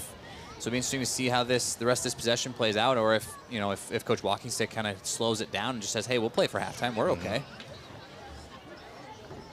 2nd and 10. Clock stops. 2:35 to go here till halftime. 3 receivers to the right and 1 left. Here's the snap to Kalous. Receivers running deep routes over the middle. It is going to be caught and tackled by Ryder Strother at the 40-yard line. Making the catch was Kamani Jackson of IFA number 5, a guy that didn't even appear on the depth chart, but he comes in clutch running that post pattern from the left side of the field and making the play over the middle. First down. Down to the 40-yard line here of Hampton-Dumont-CAL. And a great first play on this drive for IFA. 2:07 and ticking to go here in this second quarter. A motion man. It's Olberding. They fake the handoff. Kalous takes it and is going to go down across the 40. Not much happening there for IFA. Good surge up front by Hampton-Dumont-CAL defensively. They'll bring up 2nd and 9. Adjustments. They made some adjustments there. That's a play that hurt them earlier in the game. Adjusted to it. Didn't go with the motion sweep or the jet motion. Made the tackle there for a short gain. Down to 1:37, and again, neither team has any timeouts left. So that could loom large here down the stretch of the first half as well. 2nd and 9 Cadets, 2 receivers each side. Kalous lines up in the shotgun formation. And do with the running back. Here's a quick flip to the right side. It's going to be Burrows making the catch and brought down after a short gain. Burrows a little slow to get up. Looks to be good, however. Clock still ticking here, 1 minute and 8 seconds. It'll be 3rd and 8. That one only picks up 1. 3rd and 8 at the 38-yard line. Now under a minute to go here until halftime. Wiffles Hybrids halftime show is right around the corner here on KLMJ and YouTube. Here's the snap to Kalous. Quick throw over the middle. Olberding dropped it. In and out of his hands on the short curl. Yeah, that was a tunnel screen. All the offensive linemen were getting downfield, and I think it was one where I got this as an easy catch, looked upfield to see where the blockers were. Ball hits him in the hands and right through him. It's one of those guys, ball first. Got to secure the ball first, then go. That's one of those things that always gets preached. So 4th down and 8, the Cadets are going for it. Need to get to the 30-yard line of HD Cal. All the players looking over here to the near sideline. Making the pre-snap adjustments here. Twin receivers left and right. Here's the snap to Kalous. Looks to throw, loads up, fires it deep right. Some hand fighting. What a catch on the near side of the field by Pieper. Rises up in one-on-one coverage, and it's going to be a first down for the Cadets. Holy smokes, what a play. He's hurt, too, on the catch. Yeah. Pieper's down on the sideline on his back still. 1st and goal for the Cadets. What a catch, though, rising up Injury to make the play. And we'll stop here for an injury with 42 seconds left in the first half. They're going to spot the ball down at the 8-yard line. So 1st and goal from there coming up for Iowa Falls-Alden as soon as this injury timeout is done with. I was wondering when that shot play was coming like that. That was a nice throw and a really nice catch. Going up over the top, making a play. And now you're looking, again, like we talked about, getting into the end zone before halftime, have a score lead going into half, and then you get the ball back. Lots of opportunities here for Iowa Falls. Bulldog defense has got to stand up, stand tall, make a stop. You bet. So Pieper is up. Injury timeout is over with. 1st and goal from the 8-yard line for IFA. And again, no timeouts left for either team. So a chance to really see what you're made of and execute some things here for IFA. They're going to have to move quickly no matter what. Clock running down to 34. 2 receivers left and 3 receivers right in a bunch formation. Kalous takes off to the right, throws it downfield. Wide open touchdown by Cade Olberding. And the Cadets extend the lead to 14-7 just before halftime. Olberding completely untouched. He was wide open. And let's see what the Cadets do here. They can extend the lead to 2 scores if they wish with a 2-point conversion. But it looks like they will kick the extra point instead with Nathaniel Sparks. Sparks to kick. So 25 seconds left until halftime. And they got a man running on late. Gets to that offensive line. There go the fireworks again. Here's this. Hold on a sec. I think there are 12 guys on the field. 1, 2, 3. So I wonder if there's some confusion with that guy running on late. As Jag Jazz running in on the offensive line. No penalties have been assessed yet. Well, there's only 11. All right, so here we go. Here's the snap. Spot is down. Bulldogs get a good rush. End over end extra point is good. So with 25 seconds left in the first half, it's Iowa Falls-Alden 15, Hampton-Dumont-CAL 7.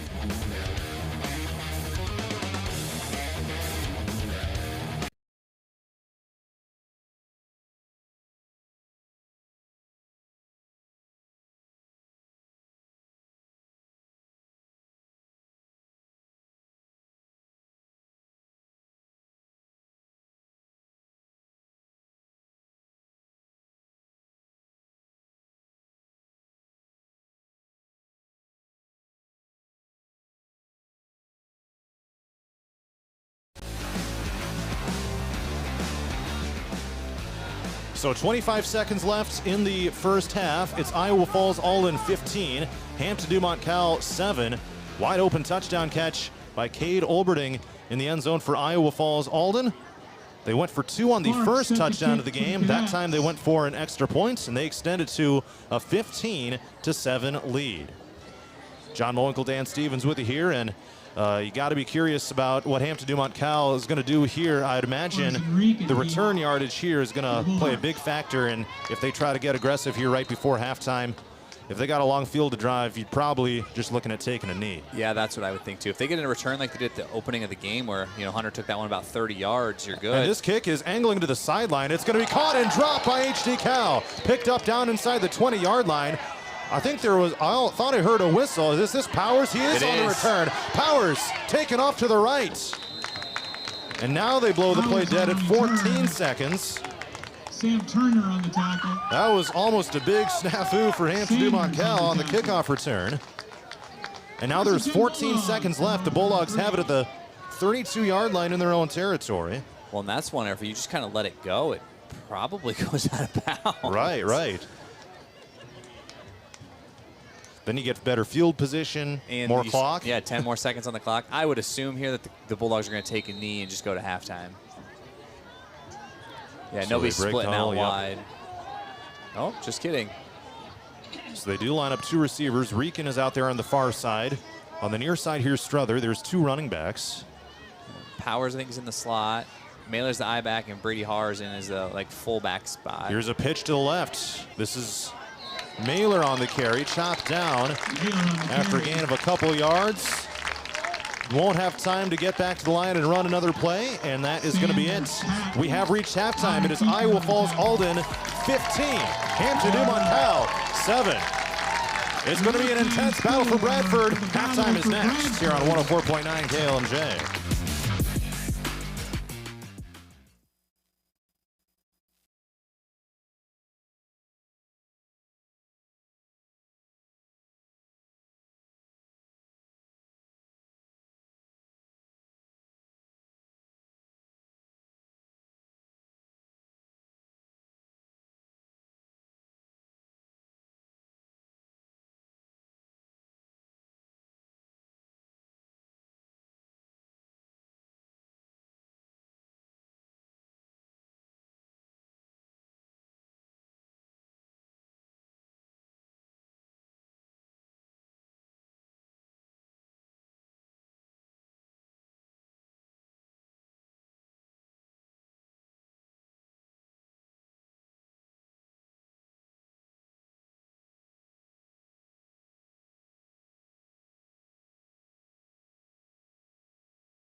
offensively.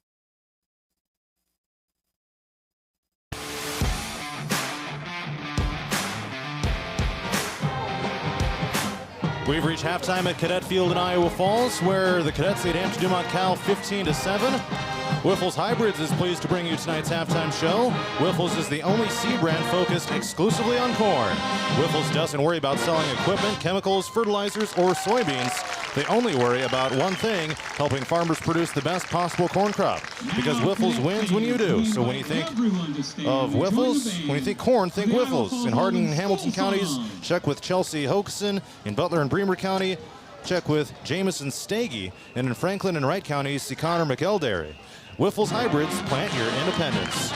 Last night I got a chance to talk to Hampton-Dumont-CAL volleyball coach Sarah Miller after the team fell to Clarion Goldfield Owls 3-2 in a match that aired on 104.9 KLMJ and on Radio on the Go on YouTube. On Radio on the Go Sports by Hampton-Dumont-CAL volleyball coach Sarah Miller.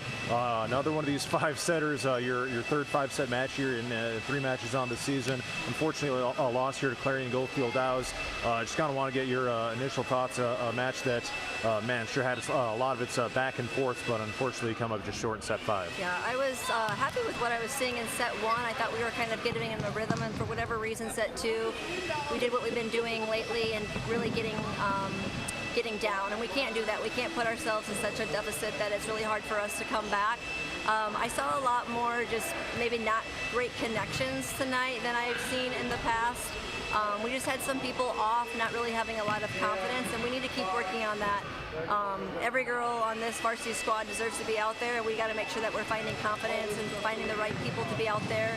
I did a lot of subbing tonight, and sometimes it worked in our favor, sometimes it didn't. I was proud to see when Aaliyah came in, she really stepped up for us. I'd like to see her, getting some more time. We're young, like I've said before, but again, we can't make that excuse. We have to just keep on building on our fundamentals and make sure that we're increasing our skill level each time. And that 4th set was obviously exciting, but we had to keep that momentum and keep on going, and it was our serve receive once again that was really hurting. We had a lot of missed serves, and we can't do that. And so we got to put the pieces together and come ready because we have a big day on Saturday. You bet. You had mentioned a lot more subbing here in this one tonight. Is that something that you might use as a key to success, kind of moving forward, getting some new bodies in there, especially with this being a little bit of a younger team here this year? Yeah, I mean, I really am confident in all the girls that are out there, and we're all going to have the days where we come out and we're shining, and some days where we just have an off time. I told the girls, be ready for subs, not because I'm pulling you out as a punishment by any means, but sometimes it's just a good thing to have a different look at it as well. But I want all girls ready to go. Like I said, every girl has to be ready, and depending on what kind of a night you're having, whether you have a little bit more playing time or not. But it's nothing personal against any of the girls, and I hope that they know that. I know that they do, but it is tough, right? It's tough getting pulled out and then getting yourself to be back, so we just had to make sure that we're keeping the emotions out. I'm proud of each of these girls. We just got to keep battling and keep on growing in our skills. Jim, maybe find it a little tough from some of the girls' perspectives to maybe judge where some balls were going. I know there was definitely a few that, man, maybe should have let it go out or something like that. They played anyway. Is that kind of something that you guys kind of talk about? Like what kind of comes to mind there? Yeah, I think that goes to our communication again. We have to just really communicate, know whether we're out on the floor, make sure that we're using that shuffle footwork and where we at, making sure that we're in the right coverage. So I think if we can really be strong on those items, I think that those errors will be eliminated. What did you see from your team in set 4 to be able to put together that comeback like that, down 19-11, ultimately winning 25-22? Right after that timeout, we just said, this is, we need everyone, kind of like we did in that St. Edmunds game, and they all agreed.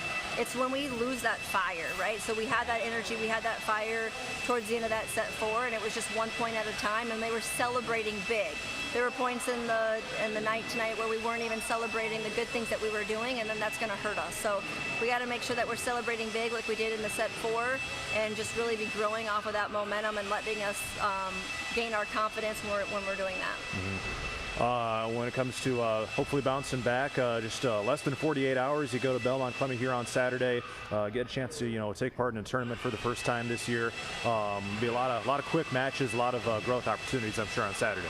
Yeah, absolutely. And I think it's a lot of different opportunities for everyone. Everyone's got to be ready to go in. I think we got to make sure that our leaders too are staying, calm and staying supportive. I thought that Addie Albers had a really good night tonight, but she was really like all over the floor. We've got to make sure that we're communicating and each of us are doing our jobs. We got to make sure that we're putting the ball in play to score a point. And so those are things that we've got to put those together. Our Saturday is going to be a really long day for us. Everyone's got to be ready to go because we're going to have to use everybody. Any final thoughts or any of your other players you'd like to recognize here tonight? No, yes, I want to recognize all of them. I think that we had a lot of off things tonight that we haven't typically seen. And so it was nice to see other people step in, whether they got one or two sets or one or two plays. I think that that's nice. But I just want everyone just to keep on working, and like I said, I need everyone to make sure that we're all doing our best and putting that forth so that we can score those points. All right, appreciate the time tonight, Coach. Thank you. All right, again, that was Hampton-Dumont-CAL volleyball coach Sarah Miller after the Bulldogs fell 3-2 last night at home to Clarion Goldfield Dows. Wiffles Hybrids is pleased to bring you tonight's halftime show. When it comes to selecting your seed corn partner, you've got a choice to make. At Wiffles Hybrids, they've made a choice to remain independent, to remain farm family owned, and to stay American. When it's time for you to make your choice, make a statement. Plant your independence. Plant Wiffles. In Grundy County, see Ben Cool. In Butler County, see Jamison Steggy. In Franklin County, see Connor McElderry. And in Hardin County, see Chelsea Hokason. John Moikel, Dan Stevens with you here on 104.9 KLMJ and Radio on the Go on YouTube. 15-7, Iowa Falls-Alden leads Hampton-Dumont-CAL. Let's break down both teams here just a little bit with about they'll put another 3 minutes on for warm-ups, I guess, at this point. Or did they do that already? I don't think they did it yet. Okay, so we should have about another 6 minutes until we start the third quarter. But Iowa Falls-Alden offensively, they've been looking pretty solid when it comes to the balance that they've got. Carson Kalous, 7 of 9 for 80 yards, including a touchdown. He's also one of the leading rushers, 10 carries for 35 yards. Jack Dewitt, 6 carries for 37 yards. And Dan, this Cadet offense really doing what they have kind of wanted to do all season, kind of seeing some of their work pay off here against Hampton-Dumont-CAL here tonight. Yeah, when they can stay on track with what they're trying to do offensively and not get behind the chains, they look really good. They've hit some big plays. They've kind of run the ball and moved the chains on some longer plays, but their offense has looked really good so far in this game. And on the flip side for Hampton-Dumont-CAL, certainly some missed opportunities, especially when it comes to the passing game.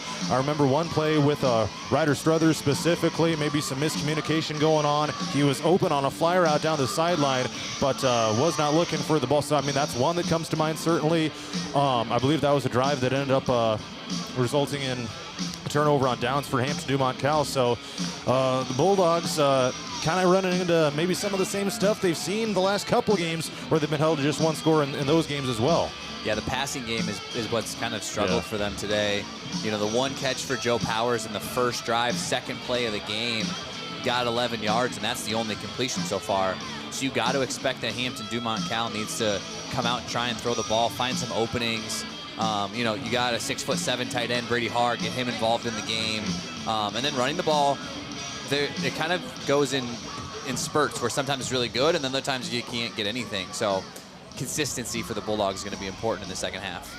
So again, Bulldogs down by 8 and not even any targets for Hart tonight. Not only does he have no catches, no targets for him yet, does have 5 receptions for 40 yards on the season. So I mean, he's got a good size advantage. He towers over just about anyone else on the field. So we'll see if the Bulldogs are able to get he and others a little bit more involved offensively here. But the Cadets are scheduled to receive this second half kickoff.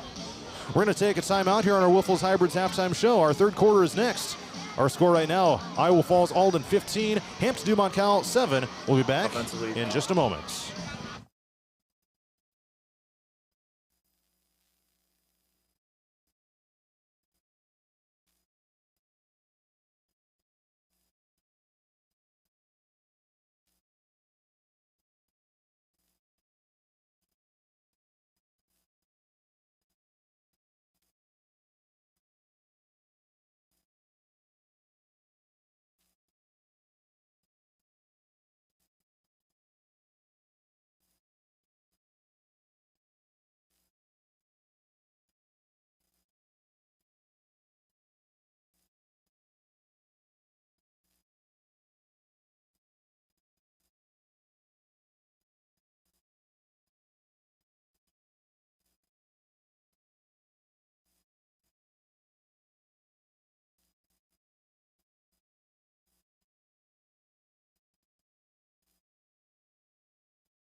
I'm being joined on.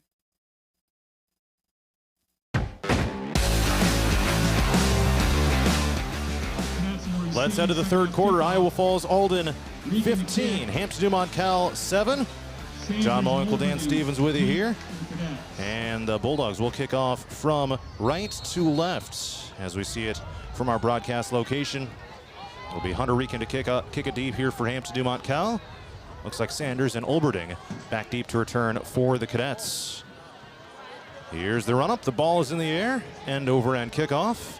It's going to be returnable here for Sanders back inside the 15-yard line. Runs upfield to the 25 and just across and is brought down. Sanders on the return.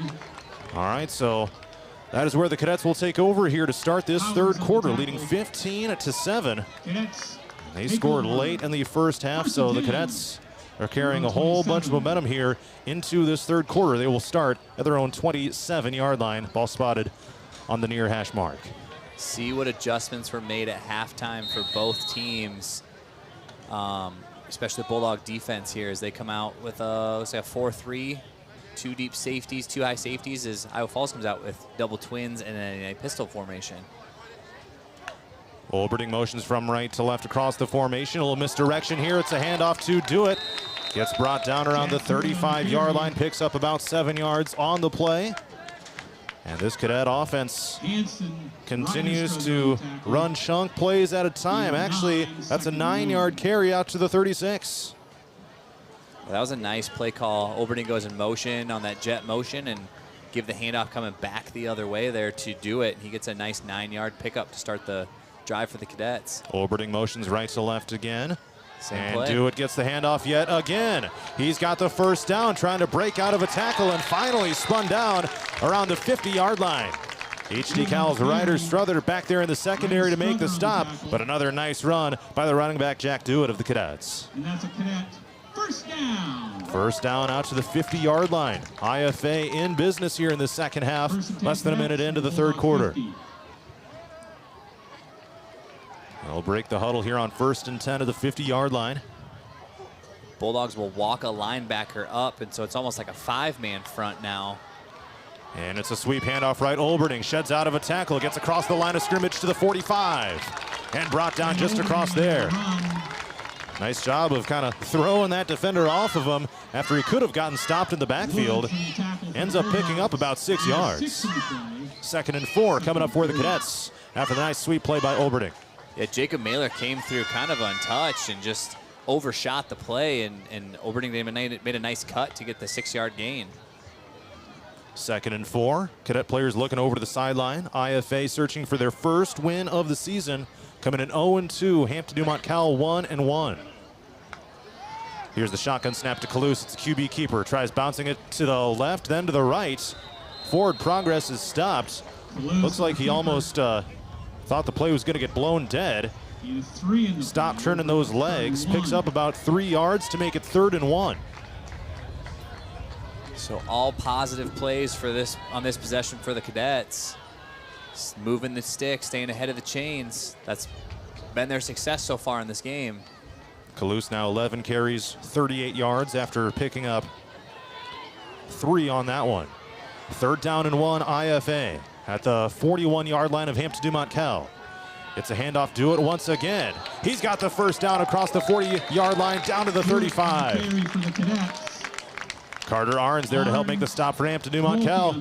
And IFA moves the chains yet again. And that's another Cadet first down. Jack Do It racking up some nice carries here on this drive. He's now got 9 for 67.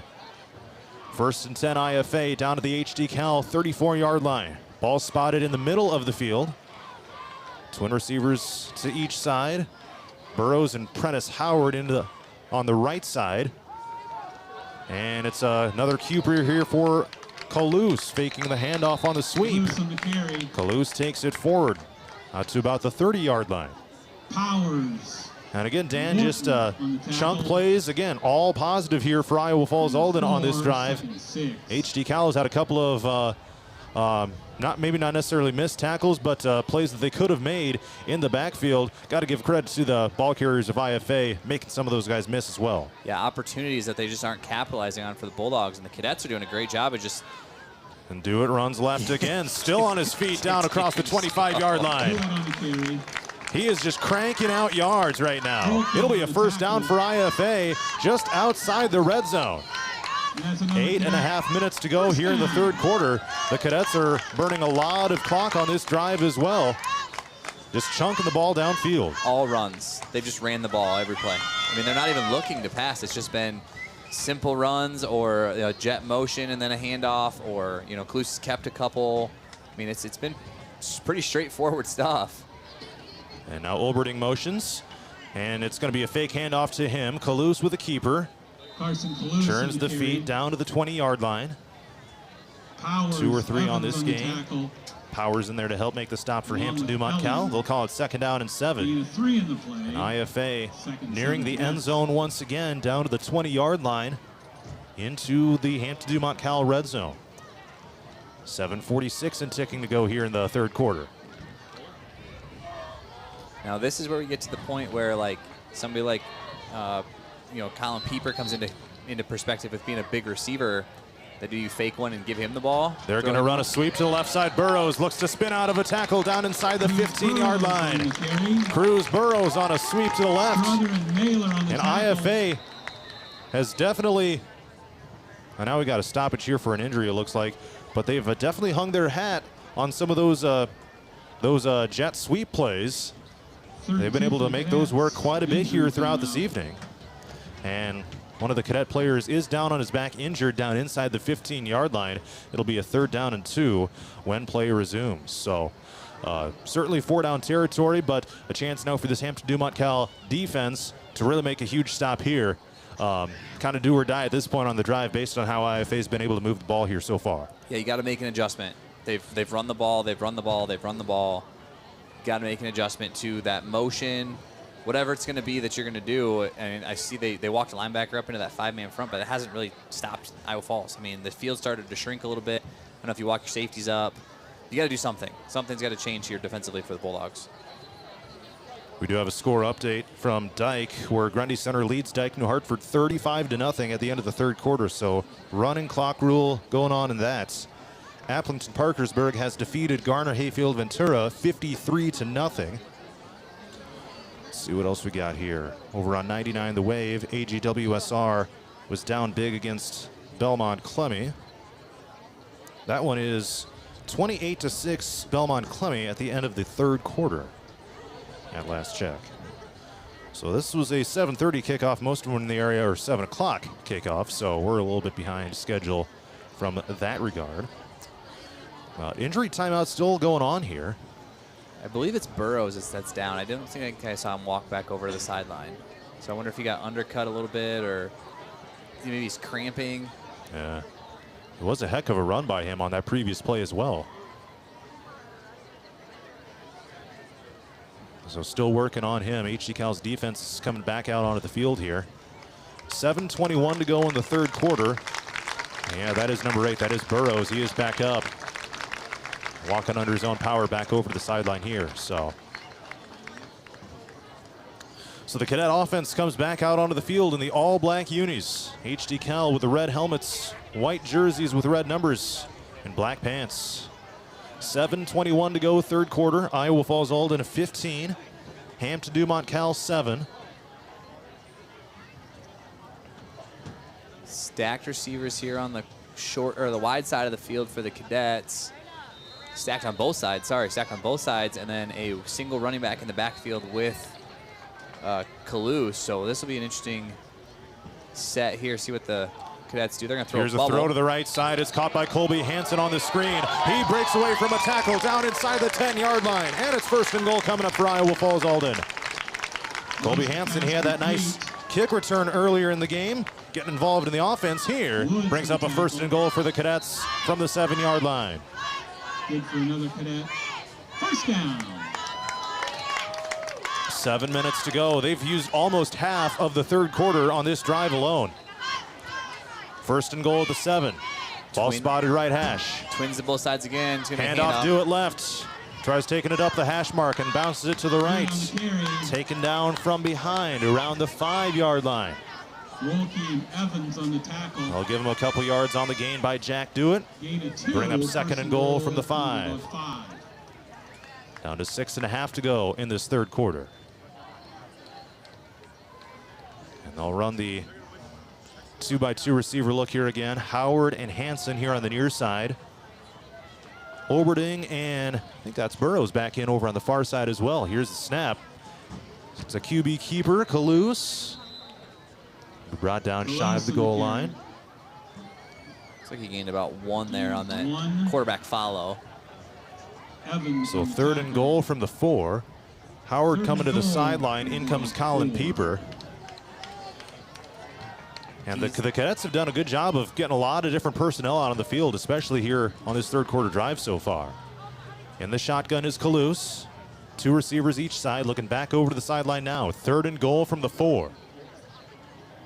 I would look for Pieper here in the end zone for the Cadets on a pass. They're going to stay in motion. Oberding, keeper, it's Kalous. Wide open hole on the right side, and Iowa Falls-Alden takes a 2-score lead. Kate Oberding takes it in for the short score, and it's 21-7 IFA.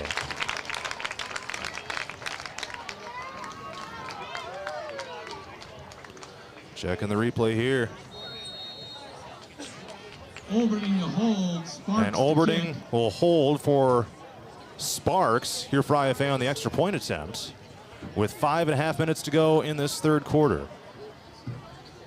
A 6.5-minute drive for Iowa Falls-Alden. Here's the snap spot. Kick is up, and it is good. 5:34 to go here in this third quarter. It's Iowa Falls-Alden 22, Hampton-Dumont-CAL 7.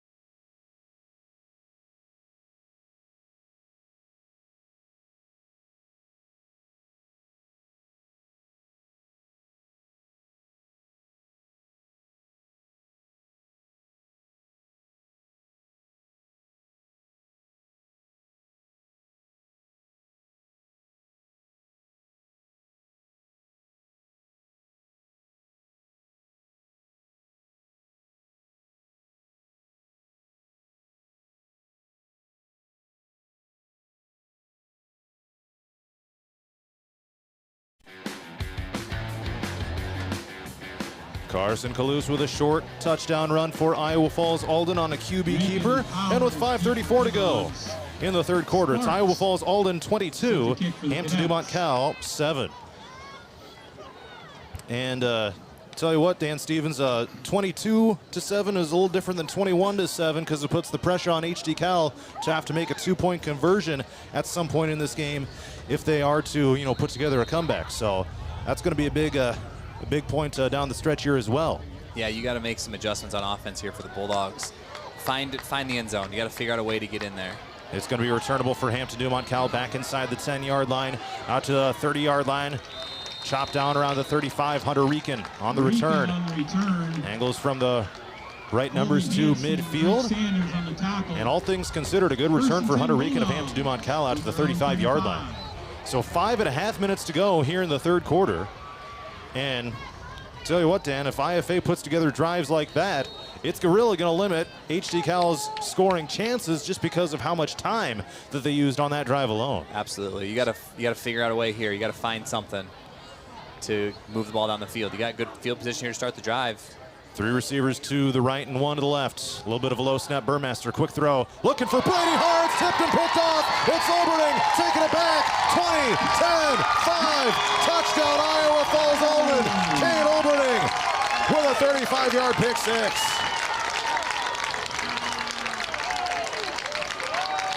(28-7) Iowa Falls-Alden. And Dan, we talked at halftime about HD-Cal looking to other receivers. Brady Har, namely, just a little bit too high for him. Tipped and picked off and taken back to the house. Yeah, that was right through his hands. Just a high pass right through his hands. And then great play by Kate Oberding to just be in the right place at the right time and then run it back. Extra point is up and good. And with 5:20 to go, in the third quarter. It's Iowa Falls-Alden 29, Hampton-Dumont-CAL 7.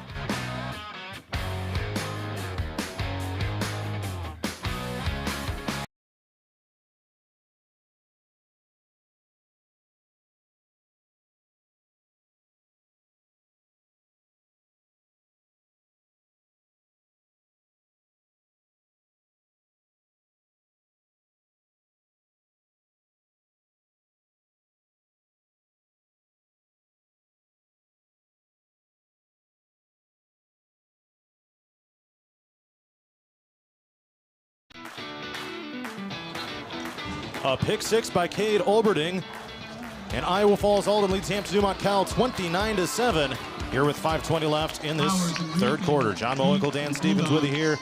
Iowa Falls-Alden looking to win their first battle for Bradford since 2020.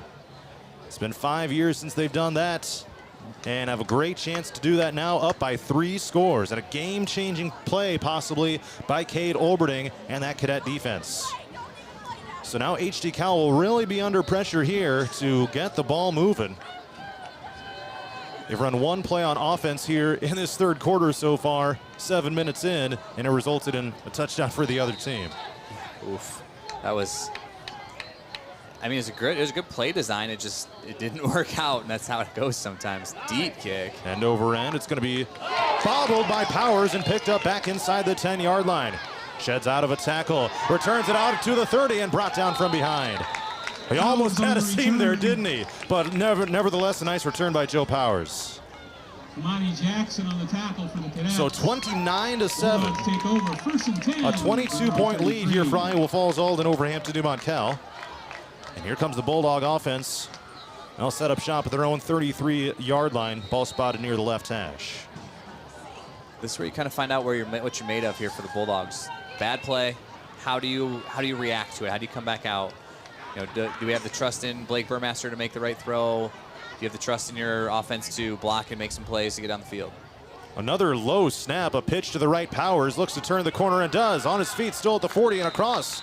Looks to have first down yardage just shy of the 45. So it ended up being a nice play, but it just seems a lot of those snaps lately have been really low. Burmester's had to really scoop those up to avoid a big loss of yardage on the play, it seems. Yeah, that was a good little toss sweep there. Brady Har out lead blocking for the Bulldogs. Moving on the ball, and Iowa Falls is going to take a timeout. Interesting. It comes with 4:57 left in the third quarter, with the Cadets leading the game 29-7. Well, coming into this game, you know, all things considered, you know, based on how things had gone for each team in the season so far, most people would have considered Hampton-Dumont-CAL to be the favorite in this game. A lot of people would have probably imagined the score to be flipped at this point, but man, they play the games for a reason. I know that's cliche, but holy smokes, Iowa Falls-Alden really making a statement in this one so far. Yeah, their offense is really impressive. Early in the game, they were going really quick, really fast, and then they come out in the third quarter, and it's like, no, we're going to slow down. We're going to run the ball. We're going to run, you know, almost 7 minutes off the clock, 6 minutes off the clock, and we're going to punch it in for a touchdown. I think they look very controlled. You know, defensively, they're not bound. You know, Olberding comes out, makes a great play there to really blow the game open for them. So Iowa Falls looks really impressive so far. Eric Walkingstick in his third season as the head coach. A chance to win his first Battle of Bradford leading this program. And the timeout is over with. Cadets now have 2 left. Bulldogs still have all 3. Shotgun formation here for Hampton-Dumont-CAL. Tight end of the formation left. And it's going to be Struther taking it right on a QB keeper. Down across the 50-yard line to the 45 and brought down from behind. He's been there to drag him down as well. That has been the best offensive play for the Bulldogs all game, putting Ryder Struther back at quarterback and just letting him run. Now the problem is, if you're HD Cal as well, you put him back in there at QB, the defense is going to know what's coming. So. Yeah, absolutely. So, first and 10 HD Cal down to the 42-yard line of Iowa Falls-Alden. And really do or die time at this point for the Bulldogs. You don't score here, and then it's going to make it extremely tough based on the amount of time left, being down 3 scores. 4.5 left in the third quarter. 2 receivers left, 1 right. Handoff Powers on a sweep to the right, turns it upfield in the middle of the field between the hash marks, still on his feet across the 35-yard line, shakes out of a tackle. I think he fumbled the ball. Iowa Falls-Alden thinks they have it. Cadets reacting as if they just got a takeaway, and they do. A fumble by Powers. Iowa Falls-Alden takes over back around the 30-yard line in their own territory. A pick six and now a fumble recovery. The Cadets have 2 takeaways here in this third quarter. On a promising drive for the Bulldogs, too. They were driving the ball. Good run from Powers, and just at the end, ball pops out. Iowa Falls football, and that's a tough break. Well, do you think they maybe take a shot here? Probably a good spot to do it if there's ever a time. Why not? They'll take over at their own 31-yard line left hash. 4:13 to go here in the third. Cadets leading 29-7 over HD-Cal. 2 receivers each side. Running back in the formation, Kalus in at QB. And Hansen motions right. He gets the handoff on a sweep. And he's brought down to the backfield. He broke 1 tackle. Could not get away from the tackle of... Is that number 2, HD-Cal? They don't have that on their roster. Aiden Keene on the tackle, number 8. Sometimes when those jerseys get scrunched up, it makes the numbers really difficult to tell. So that's going to be a loss of almost 6 yards back to the 25-yard line. So 2nd and 16 for the Cadets. Line to gain is the 41 in their own territory. And 3 receivers to the right. 2 left, empty backfield. And now Dewitt motions left and lines up at tight end. Kalus takes the snap, taken off left, turns the feet, throws, passes intended receiver. He was looking for Hansen on the drag route on the left. And now it's going to be 3rd and long, 3rd and 16 to be exact. And a chance for the Bulldog defense to come up with a much needed stop. Yeah, this is a big stop here, especially if they decide to throw the ball and you can get an incomplete pass and stop the clock. With just over 3 minutes to go here in the third quarter, time is starting to work against Hampton-Dumont. 3rd and 16 for the Cadets. Let's see what they come out with. So 5 wide here, empty backfield. They're going to motion Olberding out to the right side and give it to him on a jet sweep right. He's going to throw it downfield, and it's going to be almost intercepted by Hampton-Dumont-CAL down here on the near sideline. Hunter Reekin, great coverage. The trick play did not fool the Bulldogs. Colin Pieper was the receiver running downfield. The throw is a little bit low. And remember, he did play quarterback last year, so you know he's got an arm. He's got a couple pass attempts on the year. Yeah. So now we got one of the officials heading over to the HD-Cal sideline. There must have been a penalty of some sort. I didn't see a flag come in, did you? I did not. I don't see one either. They're going to say illegal shift. Okay.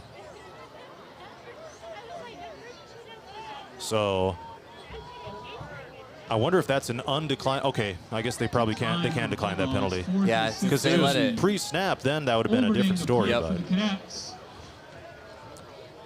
So they'll decline the penalty. Obviously, he'll take 4th down over 3rd, and the Cadets will punt it away here with Olberding. All punt from inside his own 15. Here's the snap. Gets it away. Reekin is back to return at his own 40. Catches it on the run. Takes a shot inside the 50 and spun down right about the 50. And he took a pretty decent hit on that return after catching the ball in stride. Pretty impressive, all things considered. So HD-Cal will start this drive at the 50-yard line. 3:07 to go in the third quarter. And again, the Bulldogs here in the second half so far have thrown a pick 6 and then fumbled. That's been the result of the 2 drives so far. I'm surprised Iowa Falls didn't come out and run the ball more that last possession. I mean, you ran it at will the first drive, first possession, second half. 2 receivers right, low snap to Burmester. Loads up a throw, fires it down left side, looking for Haar, tipped around and incomplete. Great coverage downfield by Jack Dewitt of IFA, looking for Haar. He bobbled it, almost had a chance to haul it in, but it'll be 2nd and 10 instead. 3 minutes to go, third quarter. The clock is stopped, which is good for Hampton-Dumont-CAL. Yeah, that was a little chair out there, and Iowa Falls was not fooled by the out and up. Good coverage by Dewitt. Little underthrown ball to Haar. He made a play on it, but just not enough chance to make the catch. Now 2nd and 10. And a handoff Powers. A little bit of a delayed run here. Lowers the shoulders. Shy of the 45. Do it. It'll be 3rd and 6 to the 46-yard line. Under 3 minutes to go here in the 3rd quarter. 3rd down and 6 coming up for HD Cal. Looking over to the sideline for the play call here. Keene is the lone receiver out to the right. Bulldogs have Jacob Mailer, Ryder Strother, and Brady Haar lined up as 3 receivers left. And Powers in at halfback. So here we go, 3rd down and 6.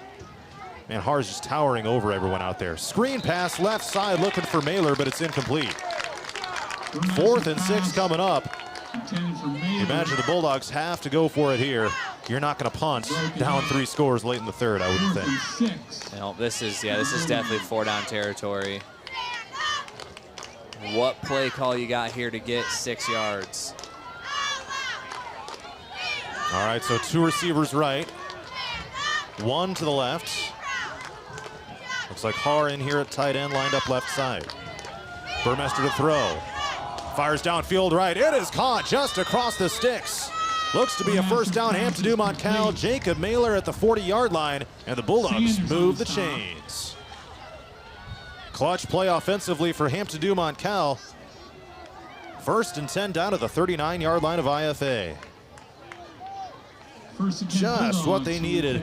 Got 7 yards when they needed 6. The drive continues here for the Bulldogs. IFA leads at 29-7. Here in this battle for Bradford, 2:06 to go, 3rd quarter, clock is ticking. 1st and 10, Hampton-Dumont-CAL. Delayed handoff, Powers runs right, sheds out of a tackle, but brought down in the backfield anyway. Powers on the carry. This will be a loss of 1 at best on the run by Powers. 2nd and 11 coming up. 2nd and 11. Bulldogs will host Vinton Shellsburg next Friday night. Homecoming. You bet. So lots of festivities next week going on in Hampton.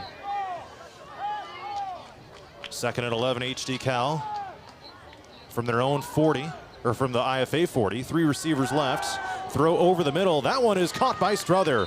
Reached up high, able to haul it in. A nice catch by HD Cal's Ryder Strother, formerly the QB, now a receiver, coming in clutch there in the receiving game. It's going to be 3rd down and 6. Carson Blunt, Grady Lancaster on tackle. So some other scores so far in HD Cal's district, which is Class 2A District 4. Grundy Center has defeated Dike New Hartford 35-7. West Marshall leads Roland Story 27-20 late in the 4th quarter. Those are the only ones posted on Bound as of yet. Now a timeout has been called by Hampton-Dumont-CAL. Their first of the half, and it comes with 49 seconds left in the 3rd quarter, down 29-7.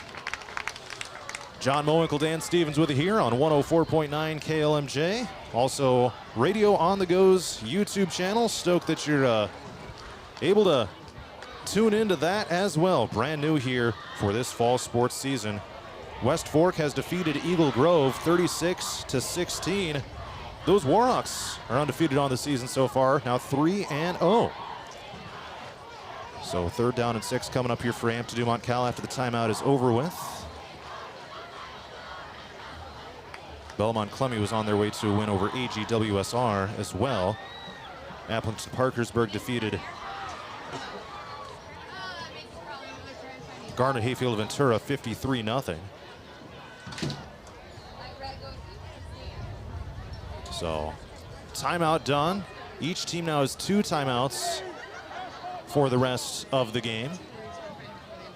Big play here for the Bulldogs. What offensive play you got? I mean, I would, if you get a touchdown here, get a big play here, that would be huge, so you can get a score before the quarter's over. It's a throw for Burmester. It's going to be knocked down, almost intercepted, looking for Brady Haar. Great deflection by Carson Calouse. That'll make it 4th and 6, Hampton-Dumont-CAL. So a chance at another 4th down conversion on this drive. They were able to pick up 1 earlier, also happened to be a 4th and 6. They got 7. And this is This is where you see what you got if you're the Bulldogs. Need a gutsy play right here. 4th and 6 in the plus 35. Need to get it down to the 29. Here's the snap to Burmester. Looks to throw right, loads up, fires deep down the sideline. Was that caught? It's actually appeared to have been intercepted by IFA, but out of bounds. And if you're IFA, you wouldn't have wanted to intercept that anyway. It's going to be a turnover on downs. It was Drake Sanders that ultimately came up with the ball at the end of it, but HD Cal turns it over on downs, and Iowa Falls-Alden gets a big-time stop defensively late in the third quarter, up by 3 scores. So they'll take over now at their own 35-yard line. Bulldogs appear to be a little shell-shocked at the events of this game, especially how things have turned on their side for HD Cal in this third quarter. Yeah, now you really got to make a play on defense. And, I mean, I would expect if I 5 Mile Falls, I'm coming out and running the ball. Yeah. And I'm going to just run clock. Yeah, 6 more minutes off the clock. Here comes Olberting motioning, and they hand it off to Do It instead. Shuffles the feet, running left, taking it up the hash marks. Brought down shy of the 40. Yep, and there's that run you were talking about. They will not have to snap it again here in the third quarter. Down to 23 seconds. Play clock still over 30. And they should be in no hurry here to snap it. 29-7, Iowa Falls-Alden looking to make a statement here in this battle for Bradford. And they are in no hurry to run another play. That is going to bring us to the end of the third quarter. Cadets lead the Bulldogs by 3 scores. Let's head to the fourth quarter. Coming up next on 104.9 KLMJ and Radio on the Go on YouTube.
Let's head to the fourth quarter. Iowa Falls-Alden 29, Hampton-Dumont-CAL 7.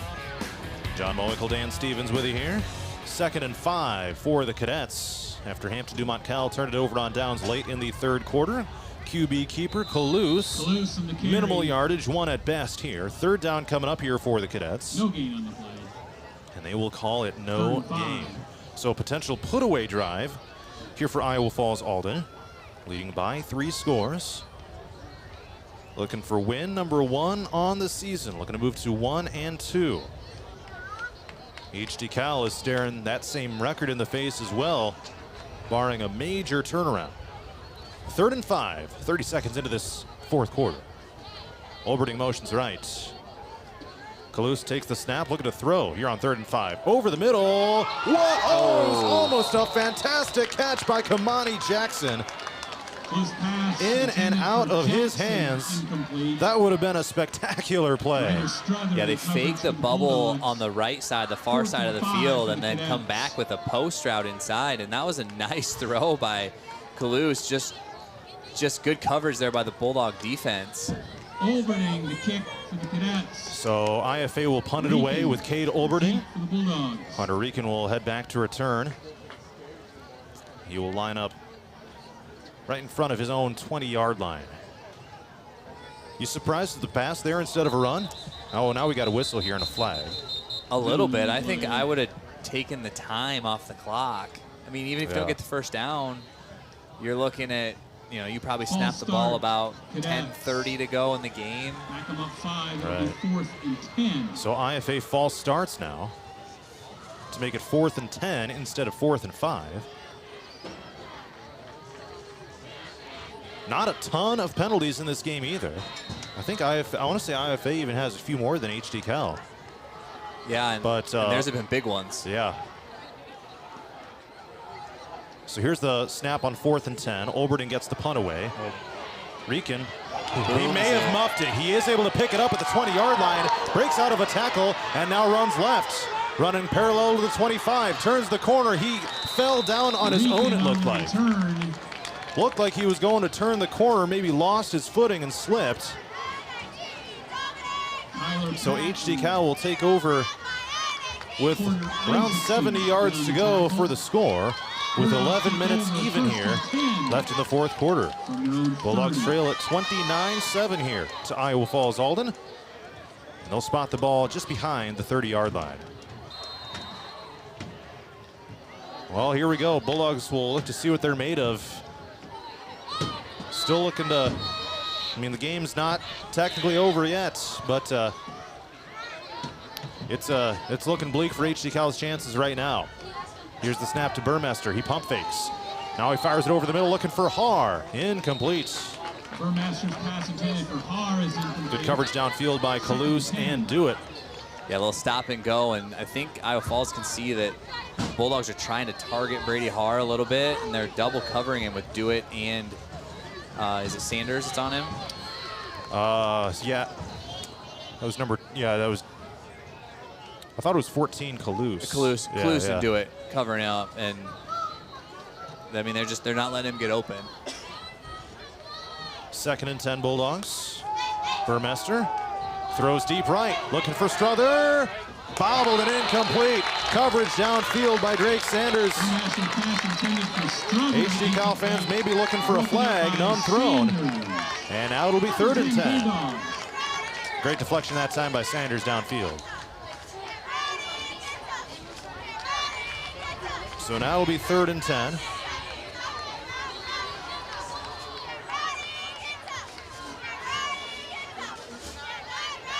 And HD Cal will line up with 2 receivers here to the near side. 1 to the far side, including a tight end. That's Haar. Takes the snap, Burmester does. Throws left, looking for Haar. He's got the catch across the 45. Brady Haar with his first catch of the game. And that's going to be a gain of around 14 yards. Picks up the first down for HD Cal. Looks like 17 yards out to the 47. They started that play at the 30. So HD Cal does pick up a first down. 10:38 to go in this 4th quarter. Little extracurriculars going on at the end of that play.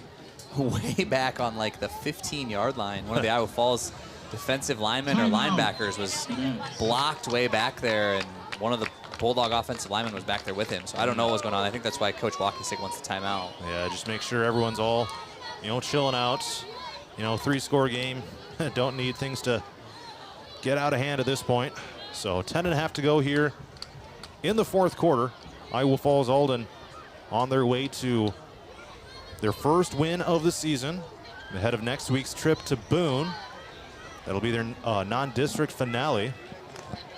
And then taking a look at the schedule ahead for Iowa Falls-Alden, they will start district play in week 5 by hosting West Delaware. So some new, unusual kind of opponents here for IFA. West Delaware at home to start district play. That'll be homecoming. At Charles City and at Clear Lake, back-to-back on the road, then back-to-back at home to end the season against Independence and Benton. That game against Independence will air on KLMJ and Radio on the Go on YouTube as well. Man, that Benton to Clear Lake drive, that's a haul. Yeah. Woo. Here's a pitch play right. They pitch to Powers. Looks to turn the corner, still in the backfield. Now he does. Yep, there's that flag. And this one appears to be coming back. Yeah, and down at Benton, there's like hardly any four-lane roads down there either. It's all county roads and stuff. So that's, I don't know, it'll take a little bit to get back up there. It's going to be a holding call here against the Bulldogs. And it's a 10-yard from the spot of the foul. So it's happened 2 yards behind the line of scrimmage.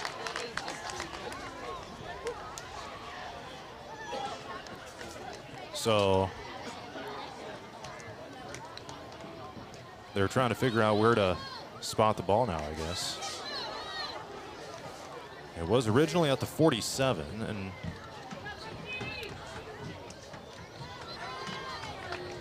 It's a 10-yard penalty. so a 10-yard penalty will back this thing up to the, holy smokes, this is a long penalty. It was thrown here at the 45, so they should be on the 35.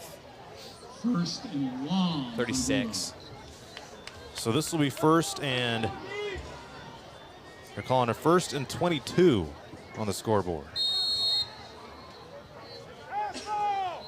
So 10:25 to go here in the fourth. Burmester takes it left, looks like an option. Now he throws downfield, almost intercepted by Carson Kalous. Broken up by Carson. Holy smokes, HD-Cal got bailed out on that play. Looking for Mailer downfield. Kalous had it in his hands, but dropped it. I say Mailer turned into the defender on that one, knocked that ball down, don't let him catch it. So 2nd and 22. HD-Cal was that close to their third turnover of this game. It stops the clock with 10:18 to go here in the fourth quarter. But the Bulldogs are moving in the wrong direction now. Burmester in the shotgun, looks to throw. Throws left, looks for Rican out there on the far side, spun down around the 42. Sanders on the tackle. Sanders makes the stop for IFA, and it'll be 3rd and long. It's a 7-yard gain for the Bulldogs. Makes it 3rd and 15. Clock ticks under 10 minutes to go in the fourth. And you're probably in 2-down territory at this point. Oh, you're gonna have. I mean, you have to. But at this point in the game, you have to go for it.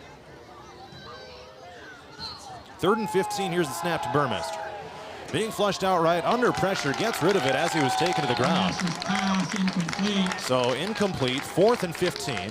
Burmester a little slow to get up, but he is back up on his feet. Well, and the problem is that Iowa Falls knows you have to throw the ball, so they can bring pressure. Yeah, you're not going to run the ball in that situation. So 4th and 15. They're at their own 42. Line to gain is the opposite 43. Well, now it's got to be your best long distance play in the playbook. 4th and 15. Iowa Falls got 4 safeties deep.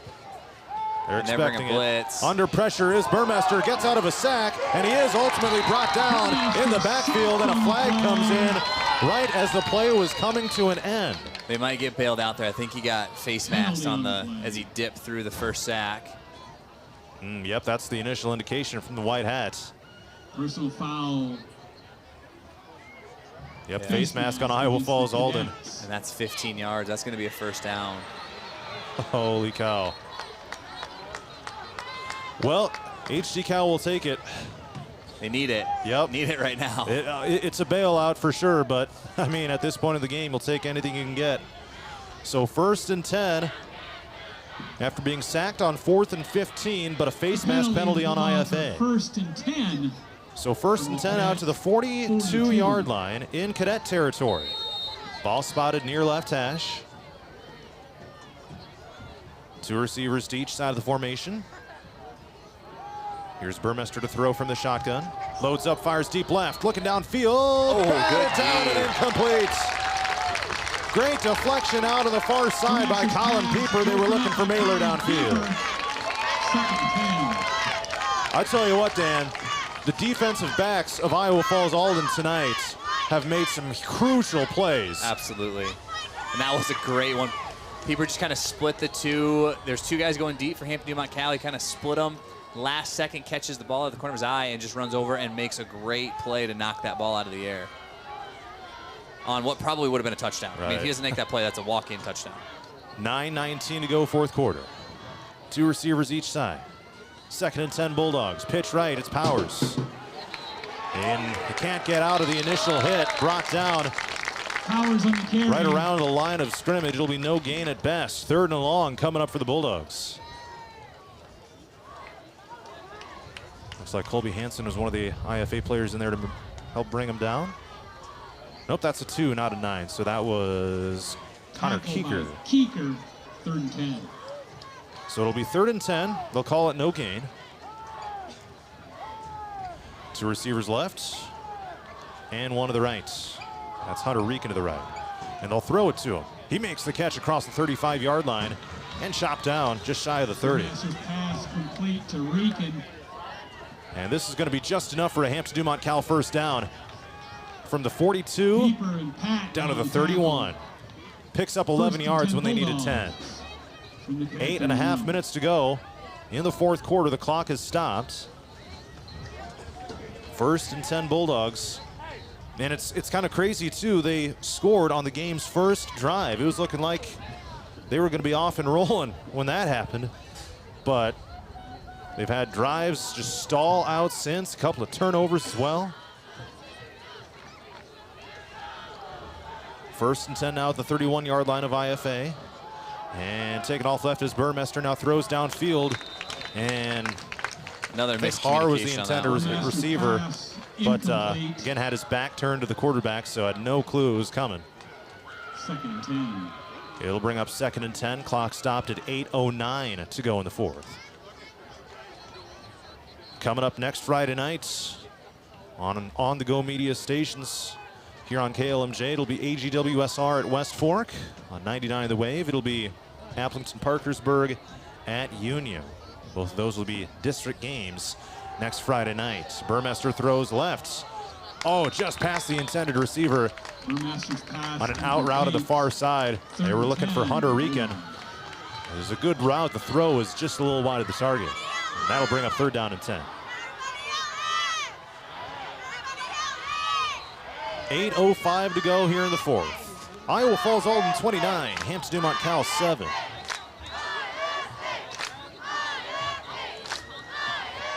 Cadets are 8 minutes away from winning their first battle for Bradford since 2020. Snap to Burmester. Throws to, runs out to the left. Throws. It's going to be picked off by Oberding. And now they're signaling incomplete pass. Did he drop it? And now Oberding is still down. They say he must have dropped it. Oberding in coverage. So Oberding is still down for an injury now. Burmaster's also a little banged up when he got up. He got up pretty slow, too. He was under heavy pressure, was just able to release the ball. Probably not the smartest throw there. It almost was picked off by Oberding, but maybe because he was in pain was the only reason he wasn't able to come down with it.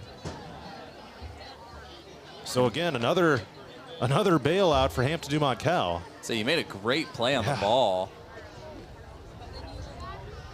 Clock stops, 7:59 to go in the 4th, and Oberding is back up. They were massaging that calf.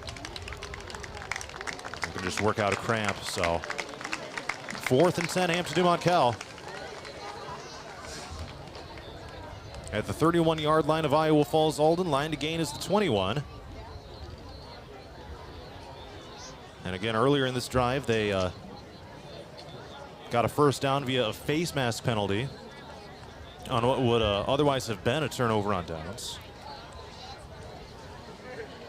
Reekin had that nice out route catch. Yeah. Made it, got 11 yards. Other than that, I mean, it's been slow going for the Bulldogs. That penalty was huge for him. Burmester 6 for 23, passing for 59 yards. 4th and 10, Hampton-Dumont-CAL. Do-or-die time now. Burmester to throw. Pump fakes, throws it left. A diving catch is made. Did he haul it in? No. Incomplete pass.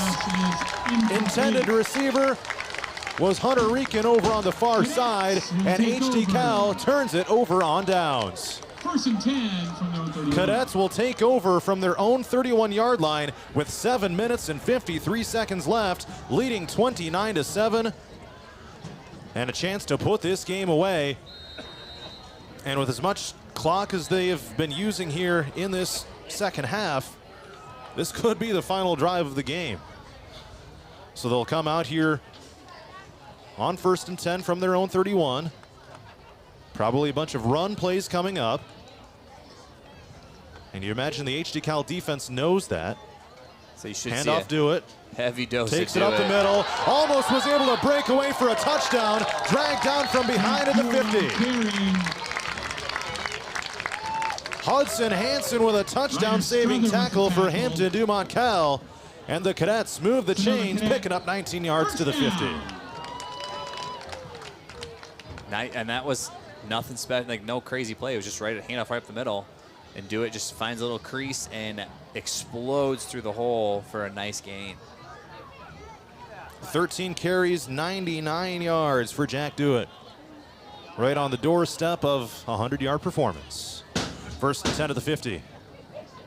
Here with 7:20 to go in the 4th quarter. And they give it to Do It. He goes backwards that time. Gobbled up by Hudson Hansen and spun down. Powers in there to help make the stop as well. Well, he could have gotten 100 right there. Instead, he's going to drop down to about 96. 2nd and 13. Down to 7 minutes to go, 4th quarter. So now the Cadets offense starts to slow down. They're not in any hurry to get to the line. They're kind of loosely huddling back there, getting the play call in together as a group before they go out and get set. And you'll probably see him run that play clock all the way down. Right now it's at 7. Letting it tick down. Here's the snap to Kalous. They get it off with 4 seconds to snap it. Screen pass right. It's going to be caught over on the far side of the field and brought down behind the line of scrimmage. Cruz Burrows there on the catch. Short gain on the play. It'll be 3rd and 11. So behind the sticks, actually. I misspoke. Behind the sticks, not behind the line of scrimmage. So to the back to the 49-yard line. They lost 3, then gained 2. So 3rd and 11. Nearing the halfway point of this 4th quarter. And here come the Cadets. I would expect a run here. If I'm the Cadets, I'm going to run the ball. I want the clock to tick down. And Olberding motions. They give it to him on a sweep left. He crosses the 50-yard line, still on his feet, pushed out of bounds. Ryder Strother there to bring him down, and some extracurricular possibly near the end. The Cadet fans were going, hey, hey, hey. I think it was just a strong finish to the play, I would say. So 4th and 4 coming up now. Now, they did go out of bounds, so it stops the clock at 5:45. So that's somewhat surprising from that regard that they would run a sweep, but again, you know, at this point you can test out some plays, you know, open up the playbook, see what you can do with the game mostly put away at this point. I mean, it's a good play to run because you almost got the 1st down, but what you need to do is you need to then, I mean, you just need to slide down inbounds. Just drop to the knee, stay in bounds. So IFA gets called for delay of game. They ran the play clock all the way down. That'll turn it into a 4th and 9 instead of a 4th and 4.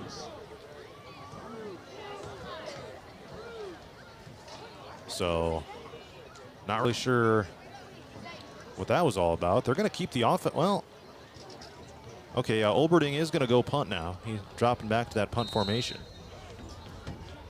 It's like a somewhat spread strange punt. turn of events. And this is a little bit of a different formation. They got 2 guys split out to the right. And again, they're going to let this play clock run down, but the game clock is stopped. Now they got a guy coming in off the sideline. He's like the up back. 3 to snap it, and they do get the snap off in time. And it's a deep punt back to the 15-yard line, returnable for Rican of Hampton-Dumont-CAL. A flag comes in.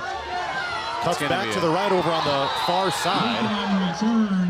Maybe a legal block back or a holding, yeah. Looks like it's going to be against Mailer of HD Cal. And we got some fans over here that are getting quite vocal. So I don't know that that was anything more than just. It's a holding penalty. Yeah. I mean, it looks silly. Yeah. It's slash dirty. Maybe. Yeah. I don't think it was. by any means.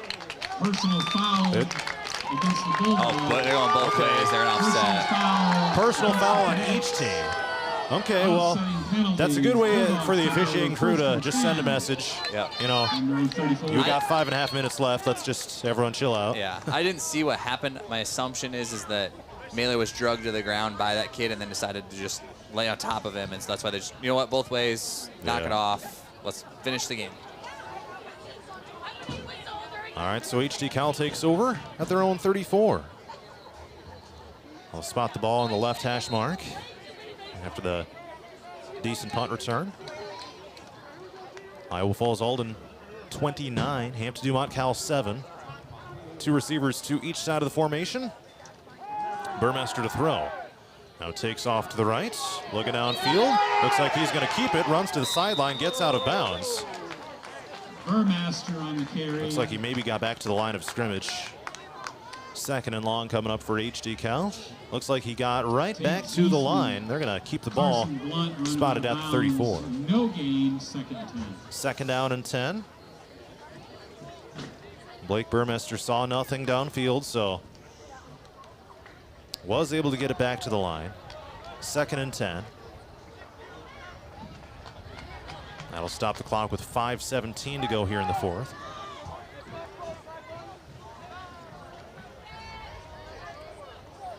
.159 yards of total offense for HD Cal tonight. Powers runs left and gets brought down to the backfield. Powers on the carry. Couldn't find the seam out left. A loss on the play for HD Cal. And now we've got another stoppage play here. Looks like an injury timeout here yet again. I think this is a Hampton-Dumont-CAL player this time. No, I think it's a cadet player again. Okay, yeah, there he is. Injury timeout. So 5:03 to go here in the 4th quarter. And HD Cal will face 3rd and 12. After this injury timeout, a 29-7 lead for Iowa Falls-Alden.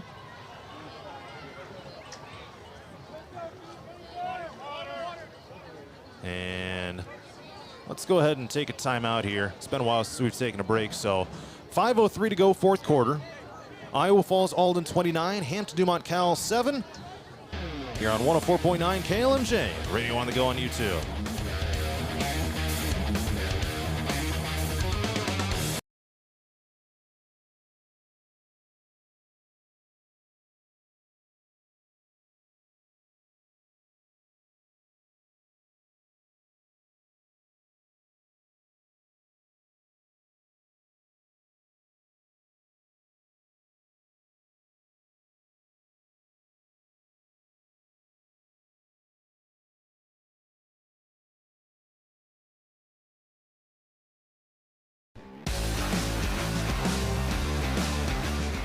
.503 to go in the 4th quarter. Iowa Falls-Alden 29, Hampton-Dumont-CAL 7. Bulldogs face 3rd down and 12 after a loss of 2 on a run by Joe Powers. And IFA's Connor Keeker was the injured player, being assisted back over to the sideline. So here we go. Game is just about put away at this point. Burmester back to throw, under pressure, gets rid of it. Caught and dropped by Jacob Mailer. Dan, there have been a lot of drop passes here tonight for HD Cal. A lot of them. Mailer, the intended receiver. And it's getting to that point where it's like somebody's got to make a play, and you've had opportunities, and you're kind of just letting them fall. I mean, it's deep for the Cadets. Burmester right now is 6 of 25 for 59 yards. So 4th and 12, HD Cal will punt it away here with 4:46 to go in the 4th. Down by 3 scores. Hunter Reekin is the punter, gets the snap, boots it away. Good kick. Spiraling kick, bounces inside the 40, across the 30-yard line. And HD Cal will down it around the 24. That was a great punt. Great by Hunter Reekin. So the Cadets will start this drive at their own 24. You're with 4:36 to go in this 4th quarter. We would like to welcome our audience on 99 The Wave as well.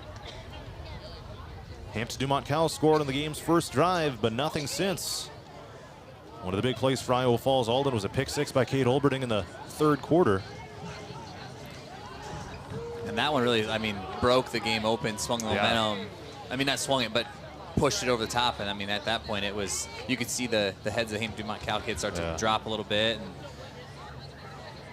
Carson Kalous, a passing touchdown, which was to Kate Olberding. And two rushing scores by Carson Kalous. So 1st and 10 from the 24-yard line here for IFA. 4:36 to go in the fourth. Two receivers each side. Here's the snap to Kalous. Handoff, do it. Runs left, runs into a wall of Bulldog defenders. Forward progress is stopped. They blow the play dead. Well, Dan, for Hampton-Dumont-CAL moving forward, I mean, it's been tough sledding here offensively in these first three games. You know, you get 8 on the board against Osage. That one came late. You had an early score against Clarion Goldfield Downs last week, an early score here tonight. The consistency for Hampton-Dumont-CAL is just not there at this point. Yeah, you moved the ball well against Clarion Goldfield Downs on the ground, and then you threw it because you had that balance with the run. But, you know, against Osage, running the ball was tough. I mean, you got to find that play that you can go to and get yards. And this will be a short run here for IFA. Looks like it was brought down behind the line. Jack Dewitt. It'll be little to no gain on the play. Maybe a half yard at best. 3.5 to go. And for Iowa Falls-Alden, I mean, they look down and out after their first two games. 2 blowout losses. Webster City and South Hardin. Just nothing at all going their way.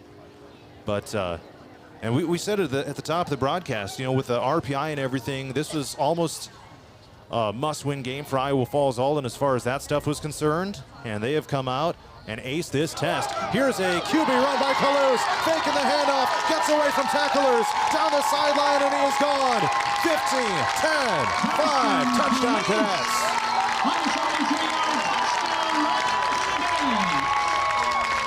What a run by Carson Kalous from the 26-yard line all the way to the house. An 84-yard score. 74-yard score. There we go. Yeah, that was a beautiful play. It was that zone read on that jet motion, and the DN came hard at the motion man, and he pulls it, finds the crease in the middle, and is gone. Sparks to kick. Nathaniel Sparks out to kick this PHC here for Iowa Falls-Alden. And we got the cadet coach and staff heading down to the field to go celebrate this victory. End over end kickoff is good. And with 2:54 to go in the fourth quarter, it's Iowa Falls-Alden 36, Hampton-Dumont-CAL 7.